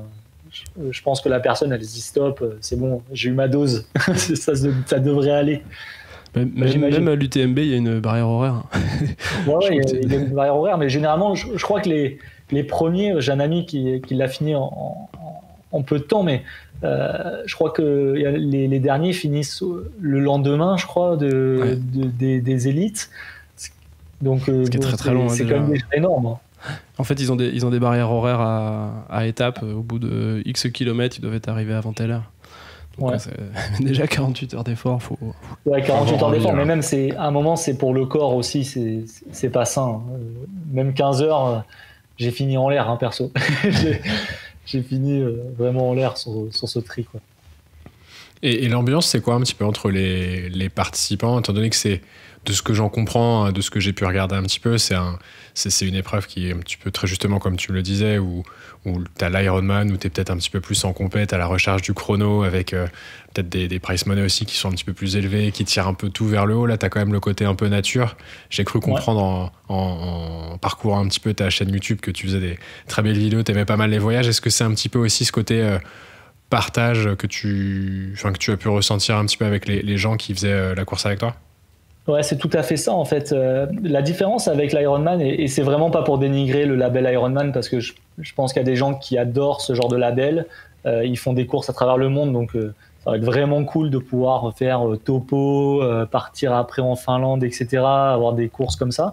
Là, pour le coup, c'est un peu plus famille comme type de triathlon, mais je pense qu'il en existe beaucoup des triathlons de ce style-là. J'avais fait le Natureman d'ailleurs la même année. C'est des triathlons. Encore, le Natureman, il y a beaucoup de participants, mais c'est vraiment plus famille. C'est l'ambiance de village en fait. Tu passes à travers le village. On ne dirait pas le Tour de France parce que bon, c'est un peu différent, mais le délire est un peu pareil. C'est-à-dire que quand tu es en vélo, tu passes à travers le village, t'as les gens qui sont sur leur perron, qui te regardent passer avec leur bière. Bon, toi, t'en peux plus. Et ils t'applaudissent, ils font « Allez, vas-y, continue, tabernacle, vas-y !» et donc, c'est ça. Et l'ambiance, c'est vraiment famille. Entre les participants, moi, personnellement, j'ai pas ressenti de compétition particulière. Bon, j'étais peut-être pas là non plus dans l'objectif d'être premier non plus. Certainement, quand tu arrives avec des objectifs qui sont de gagner, j'imagine que t'es pas là pour enfiler des perles non plus. Donc, tu y vas et tu tapes dedans et tu es en mode compétition. Et quand tu vois un gars devant, tu veux juste gagner, c'est normal. Mais dans mon cas, c'était vraiment bon enfant. Et avec mon assistant de course, de toute façon, on avait cette philosophie en fait. J'avais dit, si tu vois des concurrents qui sont dans le mal, vu qu'on gère toute la nutrition, en fait, la voiture est rendue à un frigo, en fait. Donc, on a la bouffe, les boissons. Je pense que on avait une bonbonne de 20 litres d'eau, on avait coca, jus. Je pense que j'avais une épicerie asiatique dans la voiture. Et rendu là, genre, au niveau ravitaillement, je pouvais ravitailler toute la course. J'avais tellement peur de manquer. Je pense que j'avais pris 36 barres énergétiques. Donc, jamais de la vie, tu passes 36 heures. En admettant que tu prends une barre par heure. Donc, j'étais là en mode. T'avais le choix des parfums comme ça, c'est ça? Ouais, c'est ça. J'avais pris des petits parfums différents. Je me suis dit, quand je suis lassé, j'en mets une autre et ainsi de suite. Et j'avais dit, si tu vois un concurrent qui est vraiment dans le mal, donne-lui de l'eau, donne-lui des boissons. S'il veut du coca, donne-lui du coca, des barres énergétiques. Puis au final, je le voyais au loin sur la course. Je voyais au loin, il arrosait les gens et tout.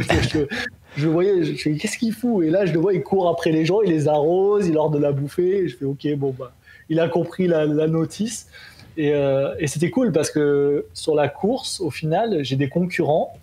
On se doublait, tu sais, genre, dépendamment des moments, on se doublait, surtout sur la partie de trail. Et le gars, il me fait, ah, mais c'est toi avec la Fiat 500. Parce qu'on avait, comme voiture, il a une Fiat 500. Donc, en termes d'assistance, ouais, c'est pour ça que la voiture était vite pleine. Ouais, avec le vélo, tu sais, genre plus gros que la voiture, mais bon, bref. Et donc, il fait, c'est toi là, avec la Fiat 500? Ouais. Ah, putain, mais il a géré ton assistant, il m'a donné à boire, à manger et tout. Je fais, ouais, là, tu me doubles. mais non, je vais t'envoyer la facture, du coup. Mais du coup, comment ça se passe le ravitaillement? Parce que autant sur le parcours vélo, t'es forcément sur une route, je suppose, qui est très certainement ouverte à la circulation, donc tu peux avoir ton confrère avec toi. Mais sur la partie running, j'ai cru comprendre du coup ce que vous disiez tout à l'heure, que ça court un petit peu en forêt, etc. Il fait quoi? Il prend des bidons sous les bras, il court à côté de toi? Alors en fait, c'est là où deux assistants, c'est intéressant. Je vais vous expliquer un petit peu. En gros, pour reprendre la course dans l'ordre, la natation, c'est comme toutes les natations d'Ironman, tu pars, t'es dans le mal, et puis tu nages et tu vas jusqu'au bout, et à la fin, tu te ravitailles. Tu pars de nuit quand même? Alors en fait, on part du village de Mégantic, et là, on part à 4h du matin, 4h30.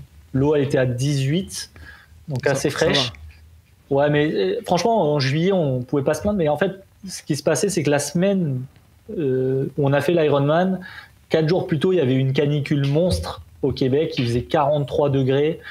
C'était l'annonce d'une course qui allait être horrible au moment où on allait courir. C'était pas le grand bonheur de voir 43 degrés. Je me serais passé de ce genre de délire.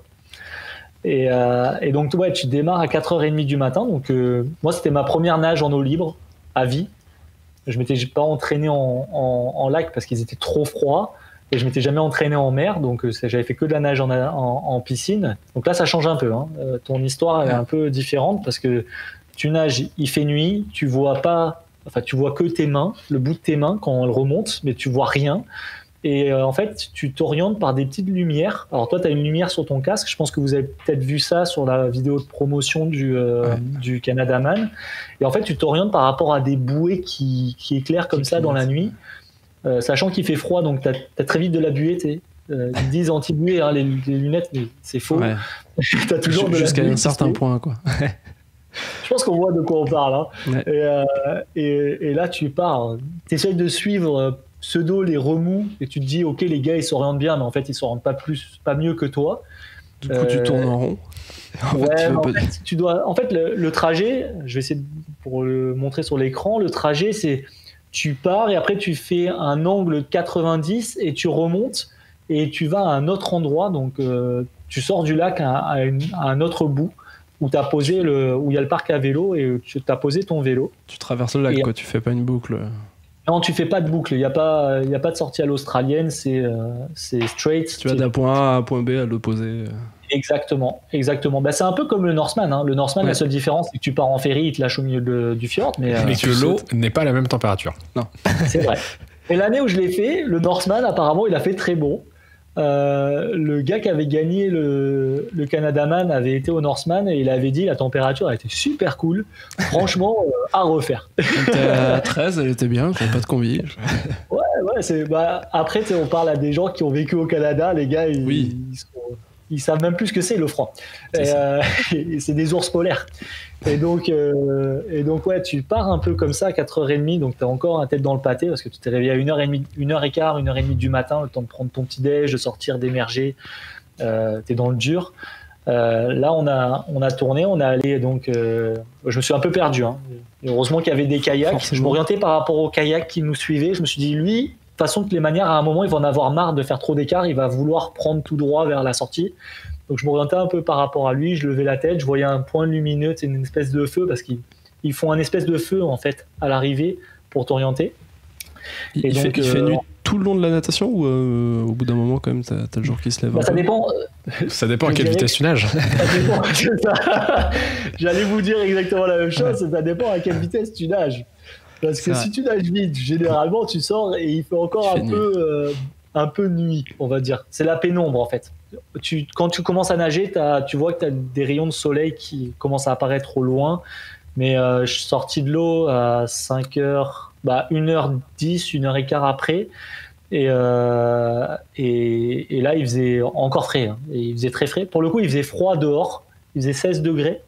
Donc là, c'est un gros choc thermique, en fait. C'est le même choc thermique, je pense, que tu ressens au Norseman. Quand tu sors de l'eau, et il fait super froid dehors, tu dois te sécher, mais t'es trempé, t'as juste envie de repartir. T'arrives pas à enlever ta combi et tout, quoi. Ouais, c'est ça. T'enlèves ta combi, t'es pas forcément bien, quoi. T'es pas super cool. T'as pas encore les rayons du soleil pour te dire, ok, c'est bon, il fait beau, il fait chaud, vas-y, tu vas y aller. Et là, mon pote, il m'a vu sortir de l'eau. Donc déjà, il était content parce que il s'est dit, j'allais pas dormir ici. Donc il s'est dit cool. Il a à peu près respecté son temps parce que je lui avais dit pour la natation, ça, j'étais plutôt sûr de moi. Je lui avais dit, ça devrait être autour de 1h, 1h10. Donc c'est à peu près les temps que j'ai respectés. Et quand je suis sorti de l'eau, donc gros séchage.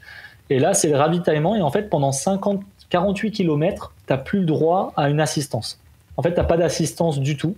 C'est-à-dire que tu es en autonomie totale pour des raisons de sécurité, parce que tu ne peux pas envoyer tous les assistants de course qui partent en voiture le long des premiers vélos parce qu'il n'y a pas assez d'espacement, la route n'est pas forcément adéquate. Donc, ils préfèrent que tu partes en autonomie pendant 48 km.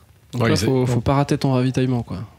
Ta transition, elle est importante. Tu pars avec tes bidons, tes barres, tout. Tu te recharges ça, il faut un peu, pas du tout rater ta transition. Il faut avoir mangé ce que tu voulais et avoir ce qu'il faut sur ton vélo. Alors, pour le coup, là, mon vélo, c'était encore une épicerie asiatique. Il y a plein de barres dessus. Barres, compotes. C'était un vélo normal. T'avais quand même pas pris un triporteur, hein, sûrement.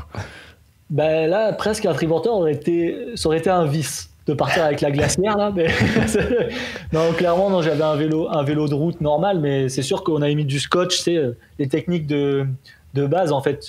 Tout le monde fait à peu près pareil, je pense. Tu mets sa petite barre énergétique et tu la scotch histoire de quand tu veux la prendre, tu enlèves le scotch et tu pètes la barre. Donc c'est ça. Et après 2 bidons, ça suffit généralement. 48 km, tu sais que même s'il y a du dénivelé, plus long, ça va te prendre 2 heures peut-être. Et généralement, au bout d'1h30, c'est à peu près, 1h30, 1h40, c'est à peu près fait.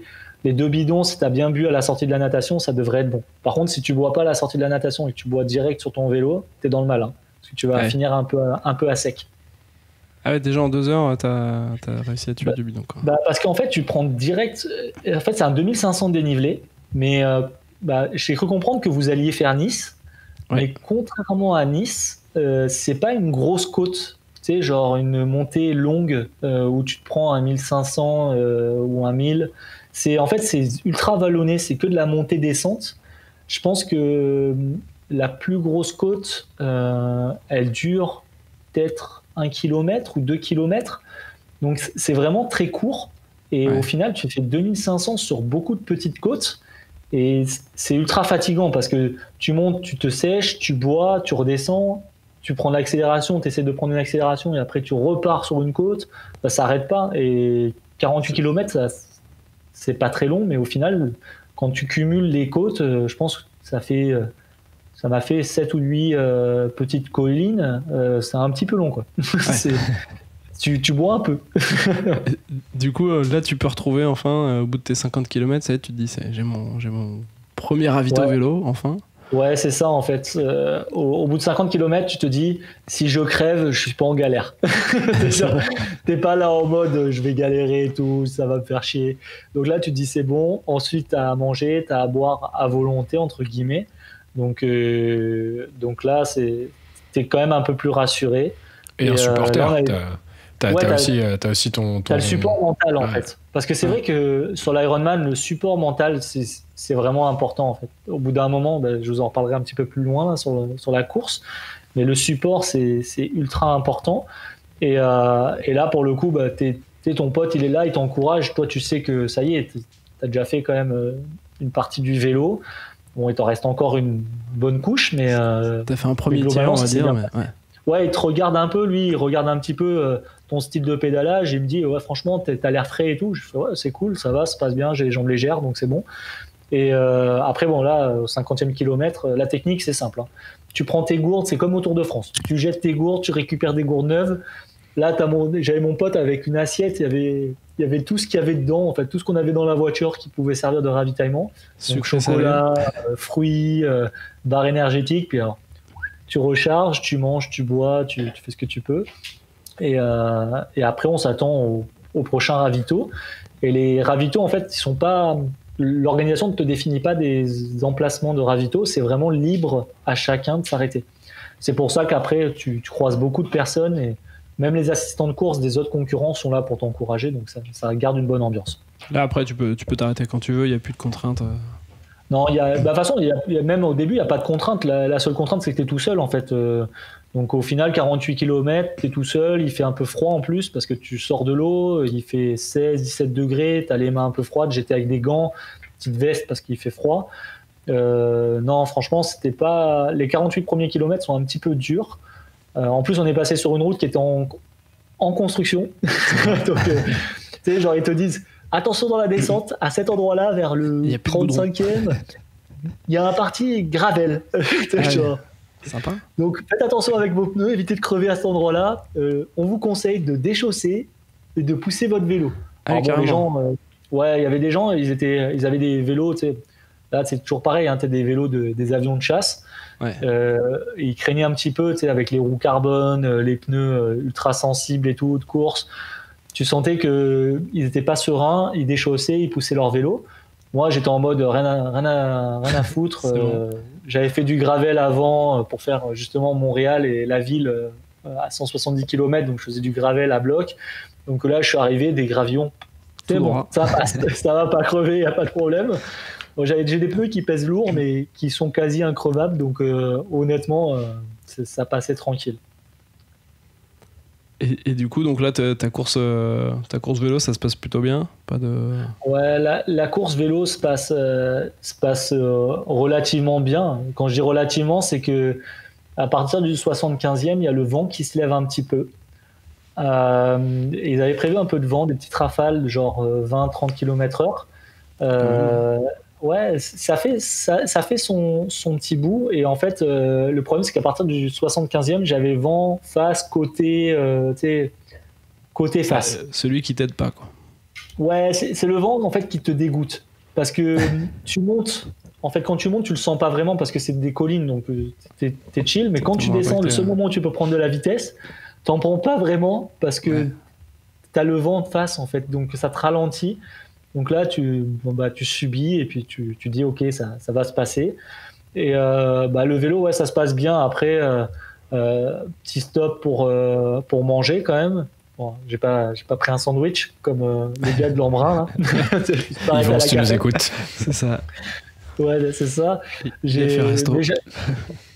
Mais j'avais préparé une petite salade, tu sais, genre une petite salade de riz composée et tout, avec mon collègue. Et je me suis arrêté, c'était le moment, tu sais, pause pipi, crème solaire, parce que forcément, ça tape, j'ai une peau qui est super géniale, donc une peau de roux, très agréable pour le soleil.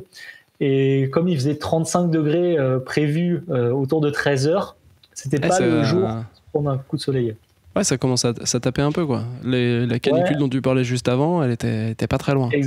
Exact. En fait, il faisait 16 degrés le matin et il a fait 35, je crois, au plus chaud, 33, 35 au plus chaud. Et ça monte super vite. Et au final, crème solaire obligatoire, hein, parce qu'il est super chaud. Et ouais, j'ai fait cette petite pause repas. Donc, on s'entend, c'est 3 cuillères de salade de riz et puis c'est reparti, hein, histoire d'avoir un peu de salé quand même dans la bouche, parce que c'est sympa les barres énergétiques, mais au bout d'un moment t'en as marre. Ouais, le sucre tu te dégorges, t'en as vraiment marre. Donc là pour le coup ça s'est pas mal passé. Là j'étais bien parti pour le vélo. Le temps a été plus ou moins respecté. J'étais un petit peu plus long que ce que j'aurais voulu faire. Mais honnêtement, le parcours, je le connaissais pas du tout. Le dénivelé, j'avais jamais tenté un 2005 de dénivelé sur autant de longueur. Donc c'était assez nouveau. Et je continue mon vélo jusqu'à la fin. Le pire étant la dernière côte. Donc c'est la côte magnétique. C'est celle qui remonte vers la frontière américaine du New Hampshire. Et cette côte, en fait, a la particularité de faire sur 1 km 13% de moyenne. En bout de parcours, c'est pas cool. Ouais, c'est plus une côte, quoi. C'est un mur. Ouais, ton 179e kilomètre, tu sais que quand t'as mal aux jambes, tu sais que le 180e, ça va pas bien se passer. Pas être que du plaisir. C'est vraiment le dernier kilomètre. Ouais, c'est vraiment le dernier kilomètre. Oui, c'est je pense que sur la vélo, quoi. sur la vidéo de présentation, il me semble qu'elle est signalée. Tu vois les cyclistes qui font comme ça quand ils montent sur la côte en zigzag. Même. Non, elle descend pas. Alors, par contre, c'est eux qui reculent. C'est ça le vice, c'est que l'arrivée est en haut de la côte. C'est le vice absolu. Et donc, en fait, tu grimpes cette côte. Je crois qu'il y a un passage de mémoire à 15%. C'était ignoble. C'était horrible. J'ai craché mes poumons. Mais pour le coup, tu vois, j'avais pas envie de la monter en zigzag parce que je me suis dit, tu montes en zigzag, mais ça rallonge. Tu passes plus de temps, c'est sûr. Ouais, c'est bon. Tu t'es entraîné, c'est bon, c'est le moment de faire exploser les quadris. C'est l'entraînement Zwift, il est là, tu vois. Ouais. Et donc ouais, tu montes la côte et là t'arrives au niveau du stop, tu droppes le vélo. Alors, t'as les cuisses, elles sont tendues mais comme jamais. Et t'as ton assistant de course qui est là, qui te fait ouais, c'est bon, plus de 42 km de course. Le bon conseil. Ouais, c'est ça. Mais lui, il a voulu bien faire, mais il dit ouais, il n'y a plus que la course. Ouais, il y a plus que la course. mais là, t'as fait déjà combien d'heures d'épreuve? Là, j'ai 6h30 de vélo dans les jambes, plus l'heure et quart de natation. Donc, j'en suis à 7h45 d'effort. Et je sais que je pars sur une course trail de 42 bornes avec 1500 D+. Donc, t'as pas chômé sur le vélo 6h30 avec le dénivelé, Non, ça va. J'étais à une bonne moyenne de vitesse, mais bon, après, franchement, je m'étais bien préparé. Pour le vélo, la natation, j'étais vraiment prêt. Pour la course, j'avais des a priori par rapport à ma blessure. Et du coup, c'était vraiment très compliqué parce que tu sais, dans ta tête, tu te dis, ok, faut pas que je me blesse, faut que je fasse attention. Tu sais que tu es un peu sensible des adducteurs, donc tu sais pas trop comment le corps va réagir après autant d'efforts. Et là, je drop mon vélo. Alors mon collègue assistant, là, Guillaume, qui s'appelle, prend mon vélo, court. Moi, j'avais l'impression de courir, mais je pense que je marchais tellement j'étais ruiné. Et il me fait ouais, vas-y, c'est bon, machin. Et là, c'est là où l'ambiance de papa était utile. Ouais. Parce qu'il m'a clairement habillé de A à Z. J'étais au stade où là, en fait, tu rentres dans la tente et là, il n'y a plus de filtre. Tu sais, tu sens vraiment que les gens, quand tu regardes les autres visages, tu sais que tu n'es plus dans le délire, en fait, compétition. Tu es genre dans le soutien, tu te regardes, tu fais ça va et tout, tu te fais un sourire, tu fais allez, vas-y, continue. Le gars en face, il est à poil, il est en train d'être changé, il en peut plus. Tu sens qu'il est à deux doigts de mourir et il va encore partir pour 42 km. Tu sais que tu es dans le même état à son regard. Et là, tu sais, genre, t'enfiles tout ce que tu dois enfiler pour partir. Et en fait, la course à pied, c'est ça ce qu'on disait à la base. Le ravitaillement de la course à pied, il est ultra particulier puisque forcément, il y a du trail et il y a des sections qui sont en autonomie, en fait, ou en autonomie ou en assistance. Mais si ton assistant vient avec toi, le problème, c'est qu'il doit refaire la même portion dans l'autre sens pour aller chercher la voiture et retrouver de l'autre côté. Parce que c'est pas une boucle là, c'est vraiment un chemin qui t'emmène jusqu'à la dernière côte finale. Donc tu peux pas être posé à un endroit avec ta voiture, faire 200 mètres jusqu'à ton coffre pour aller chercher les barres, quoi. Non, c'est pas ça. En fait, la course, c'est tout le temps de A à B, en fait. Tu reviens jamais au point de départ. Tu reviens jamais au parc de base. C'est-à-dire que tu as ton parc de départ, de transition, puis tu as ton parc d'arrivée, et ainsi de suite, en fait. La transition 1 et la transition 2 sont pas du tout au même endroit. Il n'y a même pas un petit virage où des fois tu peux croiser la personne 2 fois de suite et il te ravitaille, quoi. Non, ça aurait été cool. Hein, ça aurait été cool. Le seul ravitaillement sur lequel tu peux compter éventuellement, c'est les supporters des autres personnes, mais sinon, tu n'as aucun moyen d'être ravitaillé. Donc en fait, il y a 3 sections qui sont en autonomie. La première, donc ça, au moins ça te met direct au parfum. Tu sors de la tente de transition de T2 et là tu as 5 km de trail. Donc tu pars dans la forêt. Alors tu vois la côte que tu as fait de 1 km, c'est pareil. Tu la redescends. Tu la redescends dans les cailloux, dans la forêt. Et donc, descendre, c'est plus facile à faire en vélo qu'en courant. Ouais, surtout quand t'as 180 km de vélo. T'as déjà plus de jambes, mais il faut. Ouais, c'est ça. Tu la cours à la barre au gant, tu sais, tout en talon. Donc t'es obligé de partir là-dessus. Et là, t'es en chaussures de trail ou en. Ouais, chaussures de trail. Alors là, pour le coup, non, j'ai changé de chaussures. Sur la dernière portion de trail, j'ai mis des vraies chaussures de trail. Mais sur la première portion, j'avais des Pegasus normales. Assez légère, ça c'est plutôt agréable, sachant que le trail sur cette portion c'est plus du sentier quand même, c'est du sentier petit caillou. Justement sur le parcours au final ça a frisé, non, c'est bon. Justement sur le parcours de running, t'es un peu en mode, enfin c'est un parcours qui est balisé ou t'es, bon pas avec ta boussole mais t'as un côté course d'orientation ou c'est vraiment bien balisé? Non, heureusement, c'est pas un Koh-Lanta. Sinon, on a perdu des gens dans la forêt, c'est pas possible. Mais non, c'est assez balisé, il y a des petits drapeaux. Il n'y a pas de personnel, hein. Il y a des personnes sur les grosses sections. Il n'y a pas de Denis Brognard, du coup. Non, il n'y a pas de grognard et tu te trimbales pas avec ton flambeau. Mais non, c'est ça, c'est quand même assez bien balisé. Il y a des petits drapeaux, ils te le disent, façon au briefing de pré-course. Et si tu veux, en fait, les 29 premiers kilomètres c'est les 29 kilomètres les plus simples, entre guillemets. Et après, c'est 13 kilomètres vraiment de trail assez hardcore, quoi. Mais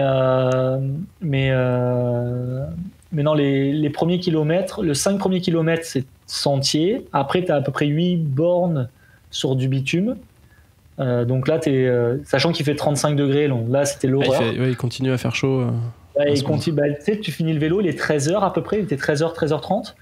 Donc c'était le moment où il fait le plus chaud. En fait. T'es en plein cagnard. Et là, t'es en plein cagnard et en plus, t'es sur la route. Donc il y a pas, même s'il y a des arbres quand même au Canada, par chance, le seul moment de plaisir, c'est le trail parce que t'es dans la forêt et en fait, t'es inondé d'ombre. Donc c'est rafraîchissant. Mais quand t'es sur le bitume, là, t'as le bitume chauffé à blanc et là, il fait super chaud. Et en fait, au final, après, tu reprends des petits sentiers. Et tu as des sections, en fait, jusqu'aux 13 derniers kilomètres, tu as 2 sections de 5 km en autonomie. Tu as vraiment 2 sections de 5 km en autonomie totale. Donc là, c'est quoi? T'as ton sac à dos d'hydratation avec tes barres dans tes poches, des trucs comme ça? Non, comme je suis très bien équipé, j'avais juste un short avec 2 petites gourdes et des barres énergétiques. Parfait. Les gars, on va se mettre au clair. J'ai pas le truc Salomon avec le machin, les gourdes et tout. Généralement, en plus, autant que je vous prévienne, en fait, j'ai fait mon marathon. Quand je vous disais qu'il y avait du ravitaillement, je suis pas passé par un seul stand de ravitaillement pendant mon marathon et j'ai tout fait à l'eau. C'est catastrophique. Il n'y a aucun conseil bon à tirer de cette expérience-là. Mais je préfère vous prévenir. Comme ça, moi, vous voyez. C'est naturel. 100% naturel. Ouais, c'est ça. Mais vous voyez un peu le gars tordu, tu vois. Comme ça, moi, tu sais à peu près à quoi t'attendre. Mais c'est ça. En fait, là, j'étais parti, j'avais 2 gourdes. J'avais une gourde avec boisson énergisante. Donc, le Mortine, je crois que ça s'appelle. Ce qui était apparemment la boisson énergisante des athlètes de haut niveau. Donc, je me suis dit, bon, s'ils en prennent, c'est comme les pros. Bon. À voir.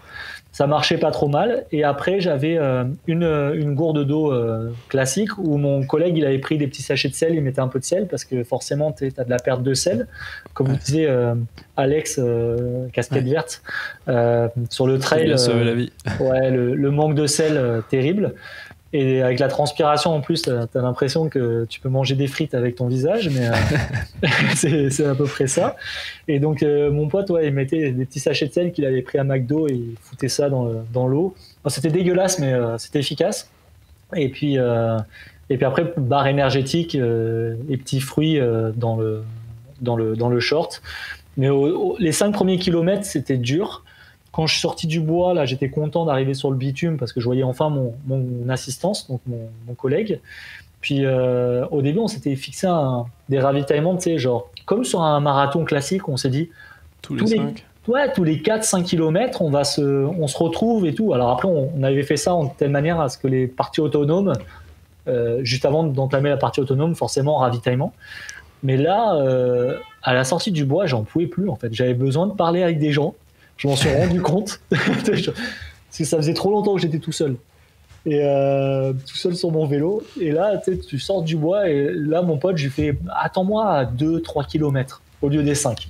Il m'a fait ok, d'accord, pas de problème. Lui, de toute façon, il doit faire les kilomètres quoi qu'il arrive, donc qu'il s'arrête avant ou après, ça lui revient au même. Et en fait, au deuxième ravitaillement, là, je lui fais en fait tous les kilomètres ou kilomètre 5 parce que j'ai l'impression que c'est infini. En fait, 3 kilomètres était ça me semblait infini. Alors que tu les fais en entraînement, tu te dis ok, c'est déjà pas assez. 3 kilos, c'est rapide. Ouais, tu dis 3 kilos, c'est rien. Ouais. Mais en fait, sur le truc, t'as l'impression que mais pourquoi je suis là? Et en fait, 1 kilomètre, tu les vois plus vite passer parce que tu vois ton pote, il est au loin, tu te dis ok, là ça fait 1 kilomètre. Tu arrives à le repérer, puis dans ta tête, parce qu'on est sur des grandes lignes droites, sur le bitume. C'est la route. Monotone, c'est monotonie totale. Tu vois, c'est montée, descente, puis tu vois les lignes droites infinies. tu vois le macadam, tu sais, qui brûle, tu sais, avec les petites. Tu te dis, je vais les cramer. mirages au fond. Ici et l'enfer. Et t'as pas d'autres concurrents à côté avec qui tu peux avoir un sentiment d'être pas tout seul? En fait, le premier 5 km, je croise un gars avec son assistant de course. On commence à discuter. Alors là, pour le coup, tu sentais vraiment qu'il y avait un besoin parce que tous les triathlètes, on se parlait. Quand on passait les uns à côté des autres, c'était salut, ça va et tout, ça va, tu tiens bien la forme. Mais on se parlait. Et lui était avec son assistant de course, donc du coup, je me renseigne un peu qu'est-ce qu'il fait, pourquoi il est là. Si lui aussi il a perdu la tête un jour et il s'est dit tiens, je vais m'inscrire à un Canadaman. Okay. Donc le gars il me fait c'est mon 3e triathlon et tout. Puis il était pas très en forme. Je sentais qu'il était un peu dans le mal, mais il avait son assistant avec lui, donc c'était cool. Et on discutait et tout. Lui il me fait toi t'as l'air de bien tenir, c'est pas ton premier. Je fais ouais, c'est mon premier Ironman. Ah ouais, t'es en forme. Ouais, ça va. Et puis je continuais à courir, mais j'étais content parce que les jambes réagissaient bien. Je m'attendais vraiment à pire. Et au bout de 1 km, 1 km et demi, j'avais trouvé un pace de 5,45, je crois, 5,40. C'était vraiment, on s'entend, je suis pas un grand coureur de base. J'ai commencé à courir juste 2 années avant, là. Donc, courir un marathon à 5,45 après un Ironman, je me suis dit, t'as de quoi être content. Donc là, ce qui s'est passé, c'est que j'ai fait j'ai continué à courir, j'étais bien, et puis à peu près sur les 20 premiers kilomètres, les 20 premiers kilos, j'étais à 5, je tournais autour de 5,40, 6,10, ça alternait selon le dénivelé. C'était globalement pas dégueulasse, quoi, on va dire. Après, par contre, ça s'est un peu corsé sur la partie trail la dernière partie trail où là, par contre, j'ai changé de chaussures et je suis passé sur des speed cross parce que le terrain, c'était une autre histoire. Donc là, c'est à quoi? C'est à 29-30 bornes, c'est ça? Ouais, t'es à 29-30 à peu près, c'est ça. En fait, la dernière pure partie est en assistance. La dernière pure partie, c'est 8 km. C'est vraiment, t'es dans le parc du Mont Mégantic. Mais juste avant, t'as une petite portion de 5 bornes encore, où t'es en autonomie ou assisté, si t'as un deuxième assistant qui peut venir avec toi. Le truc, c'est que là, pour le coup, le parcours, c'est une boucle en voiture de 40 km. Donc, c'est pas le délire où le gars il peut te suivre pendant 5 km. On arrive au point, mais moi, je suis obligé de partir avec mon assistant sur les 8 derniers. Donc, il faut que je l'attende. Donc, s'il vient avec moi sur les 5 km qui précèdent ça, il doit refaire 5 km dans l'autre sens, prendre la voiture, rouler 40 bornes, arriver au point stop et on repart ensemble. C'est compliqué. C'est pas le délire. Et donc du coup c'est ça, je pars moi de mon bord tout seul encore sur 5 km en pur trail. Donc chemin ébouli, passage en gué de rivière, dans la forêt. Tu vois un photographe au milieu du bois, tu te dis qu'est-ce qu'il fout là? Mais là en plus tu dois commencer à croiser des gens qui sont un petit peu dans le mal, non, à ce moment-là de la course? Ouais, alors là pour le coup les gens que j'avais doublés, qui étaient vraiment dans le mal, je les ai doublés vraiment sur le bitume. C'est là où ils étaient le plus dans le mal, parce que c'était le moment, en fait, moralement, où tu sens que les gens, ils décrochent. Parce que, tu sais, c'est les longues lignes droites. C'est démotivant. Ouais, je suis désolé de vous dire ça, mais c'est un peu comme Nice avec la prom. Genre, il paraît que c'est pas méga fun. Ouais, disons que la partie vélo de Nice a l'air géniale. Enfin, perso, je la pratique pas mal étant de la région, mais la partie course à pied, la prom, là, bon, même si elle a été refaite, qu'elle est super cool, elle est super design, elle est jolie, je pense que quand tu l'as fait une fois, t'as pas envie de la faire 4 fois. C'est un petit peu longué, la ligne droite. Moi, je me rassure en disant que du coup, tu peux avoir des supporters plusieurs fois et tu les croises à chaque tour, donc ça, c'est pas mal. Ouais, ça, c'est le gros avantage de Nice, c'est qu'au moins, tu vois tes supporters, tu vois des gens et t'as l'ambiance un peu continue. Mais sinon, c'est 40 bornes d'autoroute. Mais sinon, c'est de la ligne droite, quoi. Donc, c'est assez. Je pense que ça va être dur plus pour le moral que pour le physique, en fait, au final. Et je sais pas si ça pèse pas plus sur un Ironman à la fin que le physique, le moral.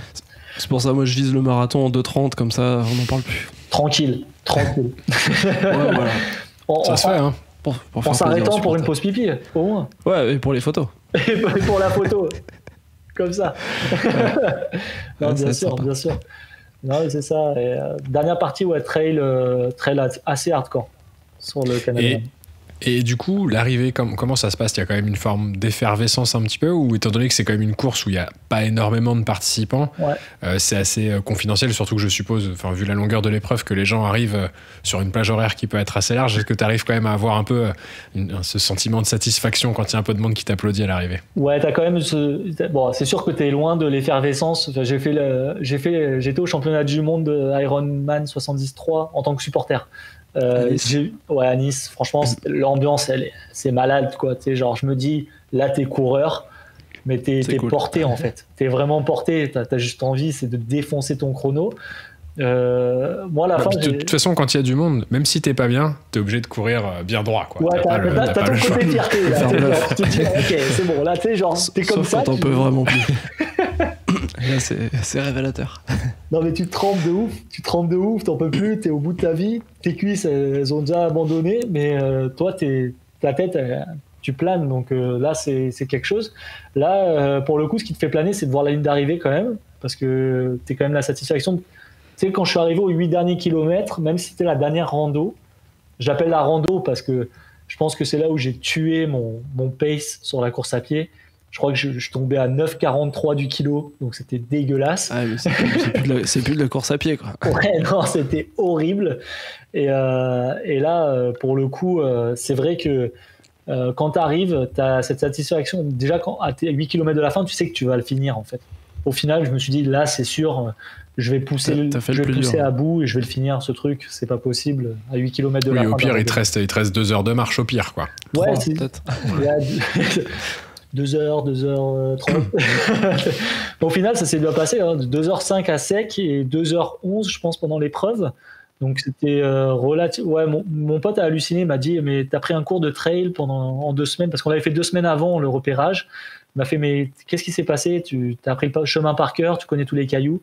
Parce que j'étais en train pas de sauter, parce que ce serait peut-être un petit peu manquer de respect à l'épreuve, mais je suis en train de me balader un petit peu dans la forêt un peu plus sereinement que lors de la première randonnée qu'on avait faite. Et non, c'est ça, c'était assez intense. Et l'arrivée, il y avait du monde, relativement, hein, aux 300 participants, mais tu avais les familles, en fait, des gens qui étaient déjà arrivés ou qui étaient en phase d'arrivée, parce que tu sais, il y a 2 heures en fait de montée. Donc il y a l'assistant de course qui est avec le gars, mais des fois ils sont venus avec leur famille, ceux qui sont québécois ou de la région ou qui viennent en famille pour l'événement, bah forcément ils vont pas attendre 2 heures en bas, là c'est plus sympa en haut avec l'ambiance. Donc ils montent et ils attendent, et puis là ils sont là, ils t'applaudissent. Donc toi t'arrives, t'es en kiff total, t'as tous les drapeaux de toutes les nations qui sont présentes, qui sont affichés. Ah, t'as le speaker qui fait ouais, vas-y, t'es Canada man et tout. Toi, t'es là, tu fais ouais, super. T'as envie de mourir, mais c'est bon. Et si tu devais, maintenant que t'as fini cette épreuve, en tout cas dans le récit, si tu devais garder une photo, un moment particulier, un truc peut-être un petit peu décalé, c'est à toi de voir, mais le truc, quand tu penses à cette épreuve, c'est le premier truc auquel tu penses, c'est quoi? Bah, en fait, j'ai un moment fou rire dont je me souviendrai vraiment. Assez intense. Le moment fou rire avec mon pote, c'est le moment où j'ai envie de pisser, puis je sais pas où m'arrêter, parce que tu sais, il n'y a pas de toilette sur la route, là c'est vraiment freestyle. Et c'est un extrême triathlon. Ouais, là c'est vraiment sans pitié. Et là je me dis, bon, là j'ai vraiment envie de pisser, j'en peux plus, et j'arrête au ravito, et c'est là où j'ai mangé. Et mon pote, je lui fais, moi j'ai besoin de crème solaire, puis j'ai besoin de manger, il me sort la salade. Il sort la crème solaire, puis je lui dis, est-ce que tu peux me la mettre dans le dos, parce que tu sais, on s'entend, t'es ultra contracté, machin, t'es pas dans l'état de te mettre de la crème solaire vraiment, genre en mode. Je suis pas comme Major Movement, moi, j'arrive pas à choper le dos et tout. Là. C'est un truc de base, c'est pas évident, mais en plus, là, après l'effort. Ouais, les athlètes comprendront, les coureurs et les triathlètes comprendront, on est tous des morceaux de fer, donc si on fait pas du yoga ou d'étirements ou quoi, donc c'est quelque chose que j'arrive pas. Et là, il commence à mettre la crème solaire, puis je commence à dézipper ma combi, mais plus de filtre, et je commence à pisser, et là mon pote mais qu'est-ce que tu fous? J'ai envie de pisser, j'en peux plus. J'économise le temps. Ouais, c'est une course. Et lui il est en train de m'étaler la crème solaire dans le dos pendant que je suis en train de pisser et que je suis en train de manger, enfin c'est n'importe quoi, c'est vraiment genre 0 filtre. Et là c'est le moment fou rire. Là, je pense que ma copine est en train de péter un plomb. Elle me connaissait pas à l'époque, je n'avais pas raconté la petite blague. Et ça, t'as partagé tout ça? Qu'est-ce qu'il a fait? Je veux pas faire ça, moi. Je veux pas être assistant de course. Ouais. Non, c'était vraiment fou rire total sur ce moment. Et ça, c'est le moment vraiment blague. Après, vraiment le moment de bonheur, ça a été quand mon pote, en fait, j'étais en train de courir. Puis là, t'es dans le mal. Et mon pote, en fait, était au téléphone avec toute la famille québécoise. Parce qu'eux, ils étaient en train de faire un méchoui. Toute la famille avait organisé un méchoui. Et nous, on a loupé le méchoui avec mon collègue. Ils avaient organisé ça la semaine où j'avais mon Ironman. Ils ont dit... Pour te supporter, c'est sympa. Ouais, ils m'ont dit, désolé, on peut pas le reporter, c'est pas possible. Et là, j'étais dégoûté. Et donc, ils ont fait un méchoui avec toute la famille. C'était genre une 50aine de personnes. Et en fait, mon pote prend le téléphone et met le haut-parleur, court à côté de moi, il fait « C'est bon, vous pouvez lui parler ». Et là, j'entends tous les bruits « Vas-y, déchaîne, vas-y, enchaîne tout, tabarnak, t'es maudit !» Et donc ça, c'était vraiment cool. Et ça, c'était le moment vraiment intense de partage, super cool. Et tu te dis « Ok, j'ai loupé le méchoui », mais toute la famille, ils ont vécu l'événement, tu sais, genre en mode inside, parce que lui, Guillaume, il a appelé en fait toute la famille pour leur dire « Ouais, bon, bah, il est à tel endroit ». Ça va, il tient encore debout. Donc, c'est bon. Toi, ça t'a reboosté, du coup, avoir tout le monde comme ça. Ouais, vraiment, moralement, ça te rebooste de te dire que tu as des gens, tu as des supporters, en fait, derrière qui sont là, qui croient en toi et tout. C'est vraiment cool parce que en fait, c'est une épreuve tellement hors du commun, un Ironman, que c'est quelque chose déjà que tu as vécu. Sur l'entraînement, tu l'as vécu, quoi qu'il arrive, avec ta famille ou avec tes proches. T'as beau t'entraîner en individuel, c'est quelque chose que tu as imposé quand même à tes proches, l'air de rien. Je pense que vous avez eu quelques personnes qui vous ont dit tous les mêmes choses. Quand tu fais du XL, que tu t'entraînes pour ce genre d'épreuve, tu sais que tu es chez toi très peu de temps, que ta vie de famille ou ta vie avec tes potes, tes sorties, genre ta vie de société, elle est presque anéantie, entre guillemets. Ça fait un peu morose ce que je dis, mais tu sais, t'es pas là en mode sortie boîte de nuit tous les week-ends. Enfin, c'est assez rare. En tout cas, il y a des gens qui le font. Impacté. Ouais. Il y a des gens qui le font. J'ai un pote qui le fait, mais t'es rarement ultra compétitif derrière. Puis moi, personnellement, ça m'a un peu... je me suis un peu, je pense, privé de sorties entre potes. Enfin, je me suis un peu limité, sorties entre potes, machin. Et tu es en mode entraînement. Le dimanche, tu as ta sortie longue de course à pied ou de vélo, dépendamment de comment tu t'organises. Tu sais que le samedi soir, tu vas pas sortir jusqu'à 4h du matin si tu dois rouler peut-être 5h le lendemain, quoi. Donc, c'est un peu... Sinon, tu vas le payer très très fort. Après, c'est sûr qu'au final, le plaisir de finir ce type d'épreuve, il est proportionnel à l'investissement que tu mets dans la préparation, dans le temps que ça te prend à toi. Et effectivement, comme tu le disais, le dimanche matin, tu as prévu de faire ta sortie longue de vélo, bah faut se lever et puis c'est comme ça, il n'y aura pas de chill sous la couette, quoi. Donc c'est sûr que ça décuple un peu, je suppose, les sensations à l'arrivée. Exact. En fait, tu te dis, ok, c'est peut-être, pour certains, ça peut être 12 mois, pour d'autres, c'est 8 mois. Je crois que pour moi, c'est à peu près 8 mois d'entraînement. C'est 8 à 9 mois. C'est 9 mois de genre, c'est fini. Bon, il faut te lancer quand même d'autres défis derrière parce que, tu sais, on parle souvent de la dépression post-Ironman et tout quand t'es amateur parce que tu t'es vraiment entraîné beaucoup, t'as fait beaucoup d'entraînement, d'heures d'entraînement et tout, t'as pris une grosse charge. Mais c'est vrai que c'est 9 mois où tu te dis, ok, là, j'accomplis ce pourquoi j'ai un peu sacrifié de ma vie privée pendant ces 9 derniers mois. Après, je m'empêchais pas non plus de sortir une fois de temps en temps avec mes potes, hein. C'est pas ça non plus. Heureusement. Mais t'es moins en mode sortie binouze et boîte de nuit. Bon, même si en ce moment, c'est un peu fini, quoi. Donc, de toute façon, en fait, soit tu fais un entraînement un peu sérieux et du coup, la course se passera bien. Exact. Soit tu fais pas un entraînement terrible, mais par contre le jour de la course tu vas le payer très très cher, ou alors t'es une machine et comme Yvan tu fais l'Ambraman la première fois que tu fais un triathlon et tu manges un sandwich et tu le fais en Vélib, mais globalement voilà, si tu t'entraînes pas bien tu vas le payer, quoi.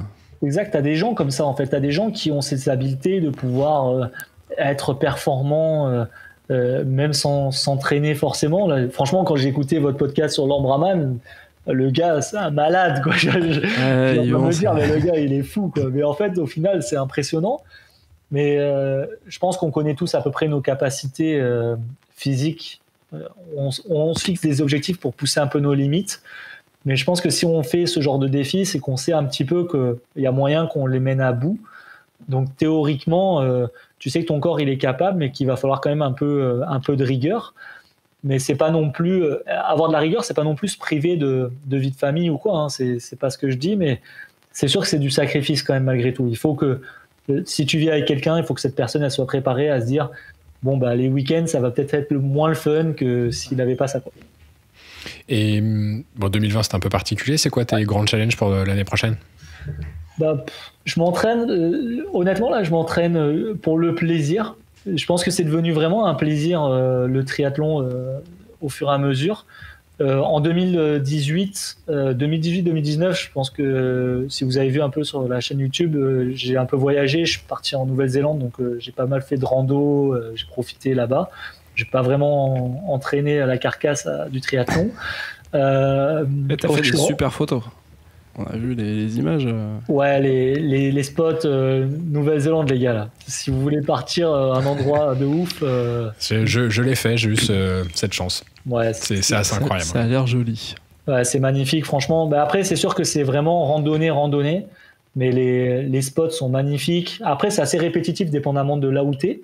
Mais si tu arrives à bouger entre les deux îles et à trouver les bons spots où il n'y a pas trop de monde, il y a moyen que tu t'éclates vraiment de ouf. Beaucoup de trail là-bas, hein, beaucoup de trail et rando. Un peu moins de vélo. Natation, tu peux, mais c'est pas forcément très sympa avec les requins. Mais chacun son style. Tu nages plus vite. Ouais, tu peux tenter. Il y a des vidéos avec les nageurs qui nagent avec les orques et les requins. C'est cool, mais chacun son style. Moi, personnellement, j'aime bien nager au lac. C'est cool. Plus safe. Un petit peu plus safe. Mais non, après, donc c'est ça, en 2018-2019, pas beaucoup de courses. Je voulais en 2019 faire une saison complète de triathlon, éventuellement au Québec. Ça n'a pas pu se faire pour question d'immigration. Puis en 2020, je voulais faire une saison complète de triathlon en olympique. La phrase, c'est un peu ça, c'est 2020, je voulais faire. Ouais. C'est bien résumé. J'aurais voulu. Et du coup, 2021. Par chance, j'ai eu le réflexe de ne pas m'inscrire à toutes les courses auxquelles j'aurais voulu faire, parce qu'il y en avait une dizaine qui me tentaient au Québec. Je voulais vraiment faire toutes les courses du Québec. Puis, je ne me suis pas inscrit. Je voulais m'inscrire autour de mars-avril. Bon, on sait ce qui s'est passé. Donc là, 2020, bon, comme la plupart des gens, c'est tombé à l'eau là, pour une grosse partie des personnes. Et puis 2021, je ne sais pas encore vraiment. Je me suis pas inscrit. Je me suis inscrit à aucune course. Je pense que je prends beaucoup de plaisir ces derniers temps à faire beaucoup de vélo. J'ai envie de faire plus basé sur cyclisme endurance. J'apprécie beaucoup une personne comme Steven Le Yarrick par exemple, ou Perrine Fage. Je sais pas si vous voyez un petit peu les deux personnages. J'aime beaucoup Steven carrément. Hein. J'ai écouté un podcast sur son histoire. Ouais, j'aime beaucoup ce qu'ils font sur l'ultra cycling et ça me tenterait de pouvoir essayer de faire des distances qui dépassent les 200 bornes sur la journée et tout. Franchement, ça me plairait beaucoup. De là à me spécialiser là-dedans, je sais pas, on verra. La course à pied étant toujours mon vrai problème, parce que j'ai souvent des blessures ou c'est mon vice en fait. J'ai des problèmes d'articulation, des problèmes de genoux et tout. Peut-être que même je pense que je referai le Canadaman juste pour battre mon record et pour essayer de décrocher le temps que je voulais de base, parce que j'aurais voulu faire un 13 heures à la base. Je m'étais dit 13 heures c'est faisable, c'est 2 heures après le gagnant théoriquement. Ça paraît faisable, mais en fait, c'est pas si simple. Non, clairement. Donc j'aimerais beaucoup améliorer mon temps, surtout sur la course à pied, parce que c'est la course à pied qui a pêché. Le vélo aussi, mais je pense que maintenant, avec l'entraînement et plus de maîtrise, parce que le vélo de route, j'ai commencé en 2016, vélo de route à en faire, donc j'étais encore novice. Là, je commence à rouler beaucoup plus. Donc là, c'est vrai que 2021, je verrai, selon les courses, selon les calendriers, selon les règles sanitaires aussi. Je suis pas fan de... Là, cette année, il y a eu une course, un triathlon à Montréal, avec des règles sanitaires ultra strictes. Ça me tente pas. C'est sûr que tu es un peu loin du côté nature, outdoor, paysage, etc. etc. C'est sûr que on est loin de ça, puis on est loin du partage aussi, parce que là, le triathlon que j'avais fait, mon tout premier triathlon, j'ai une attache particulière avec ce triathlon, c'est celui-là d'ailleurs, c'est le triathlon Esprit Montréal. J'ai une attache particulière avec ce triathlon, l'organisation est géniale, c'est un super triathlon pour débuter. Et en fait, au final, cette année, c'était vous venez, vous posez votre vélo, vous portez le masque jusqu'à la natation, vous enlevez le masque avant la natation, vous nagez, vous sortez de l'eau, vous faites votre course. Tu dois croiser personne, pas de tape dans les mains, pas de supporters, t'as pas de public, donc tu cours vraiment, t'es focus course. Les seuls gens qu'il y a, c'est ravitaillement et commissaire de course et athlète, et t'as aucun supporter. Et en fait, quand tu passes la ligne d'arrivée, pas de médaille, pas de t-shirt, pas de rien. Ils te donnent un masque en papier, tu prends ton masque en papier, tu récupères ton vélo et tu te casses. Ouais, c'est sûr que tu vois, et c'est souvent, t'es pas le seul à nous avoir partagé ce meilleur moment d'une course, c'est le moment où tu retrouves tes supporters, tes amis, tes proches, etc.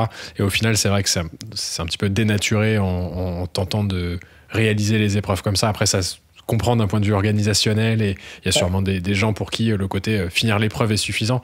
Mais c'est vrai que dans les meilleurs moments, au final, t'as pas ce côté convivial de la chose, quoi, malheureusement. Là, c'est ça, en fait, les règles sanitaires, je les comprends tout à fait, il y a pas de souci là-dessus, mais c'est sûr que d'un point de vue sportif, dans le thème amateur, parce que un professionnel, c'est sa job. Alors, c'est sûr qu'il préférera quand même avoir du public, mais un professionnel, lui, il va faire sa course pour viser sa performance.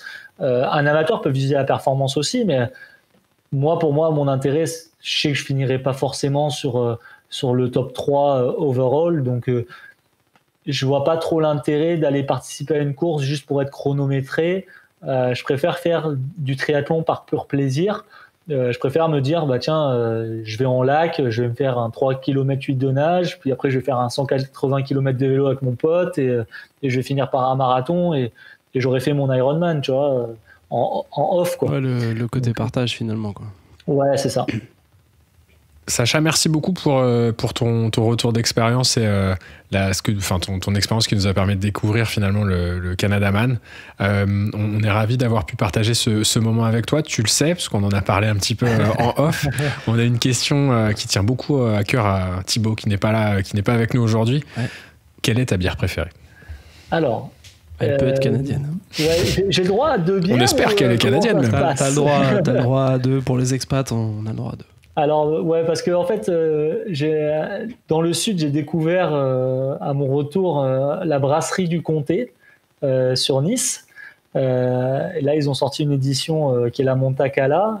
C'est la brasserie qui était sur Saint-Martin-Vésubie. Je pense que tout le monde a vu un peu ce qui s'est passé sur Saint-Martin-Vésubie cette dernière année.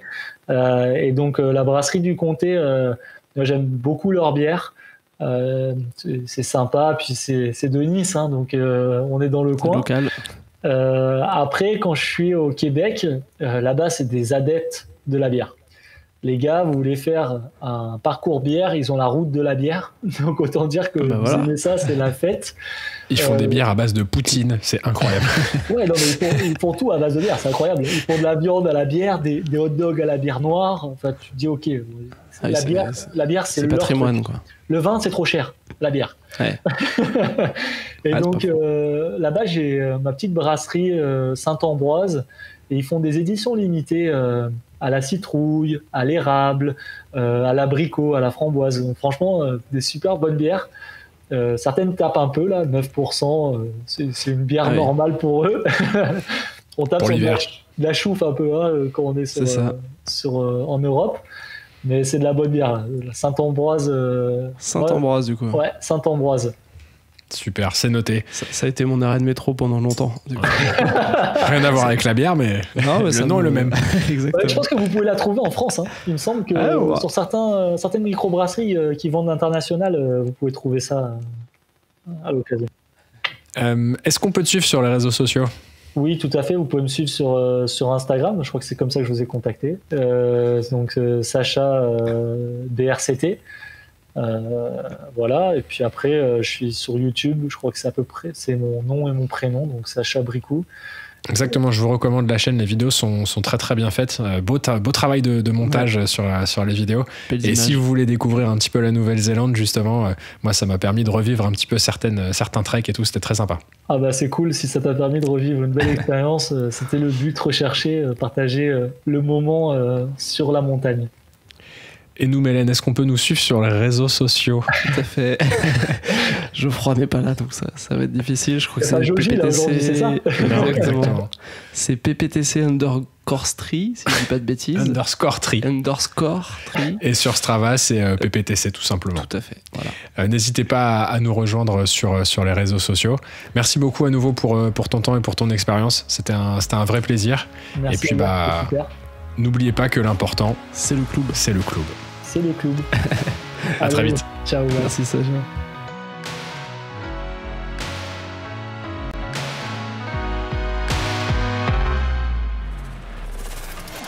J'en ai marre d'entraîner des cons, sans déconner, je te jure.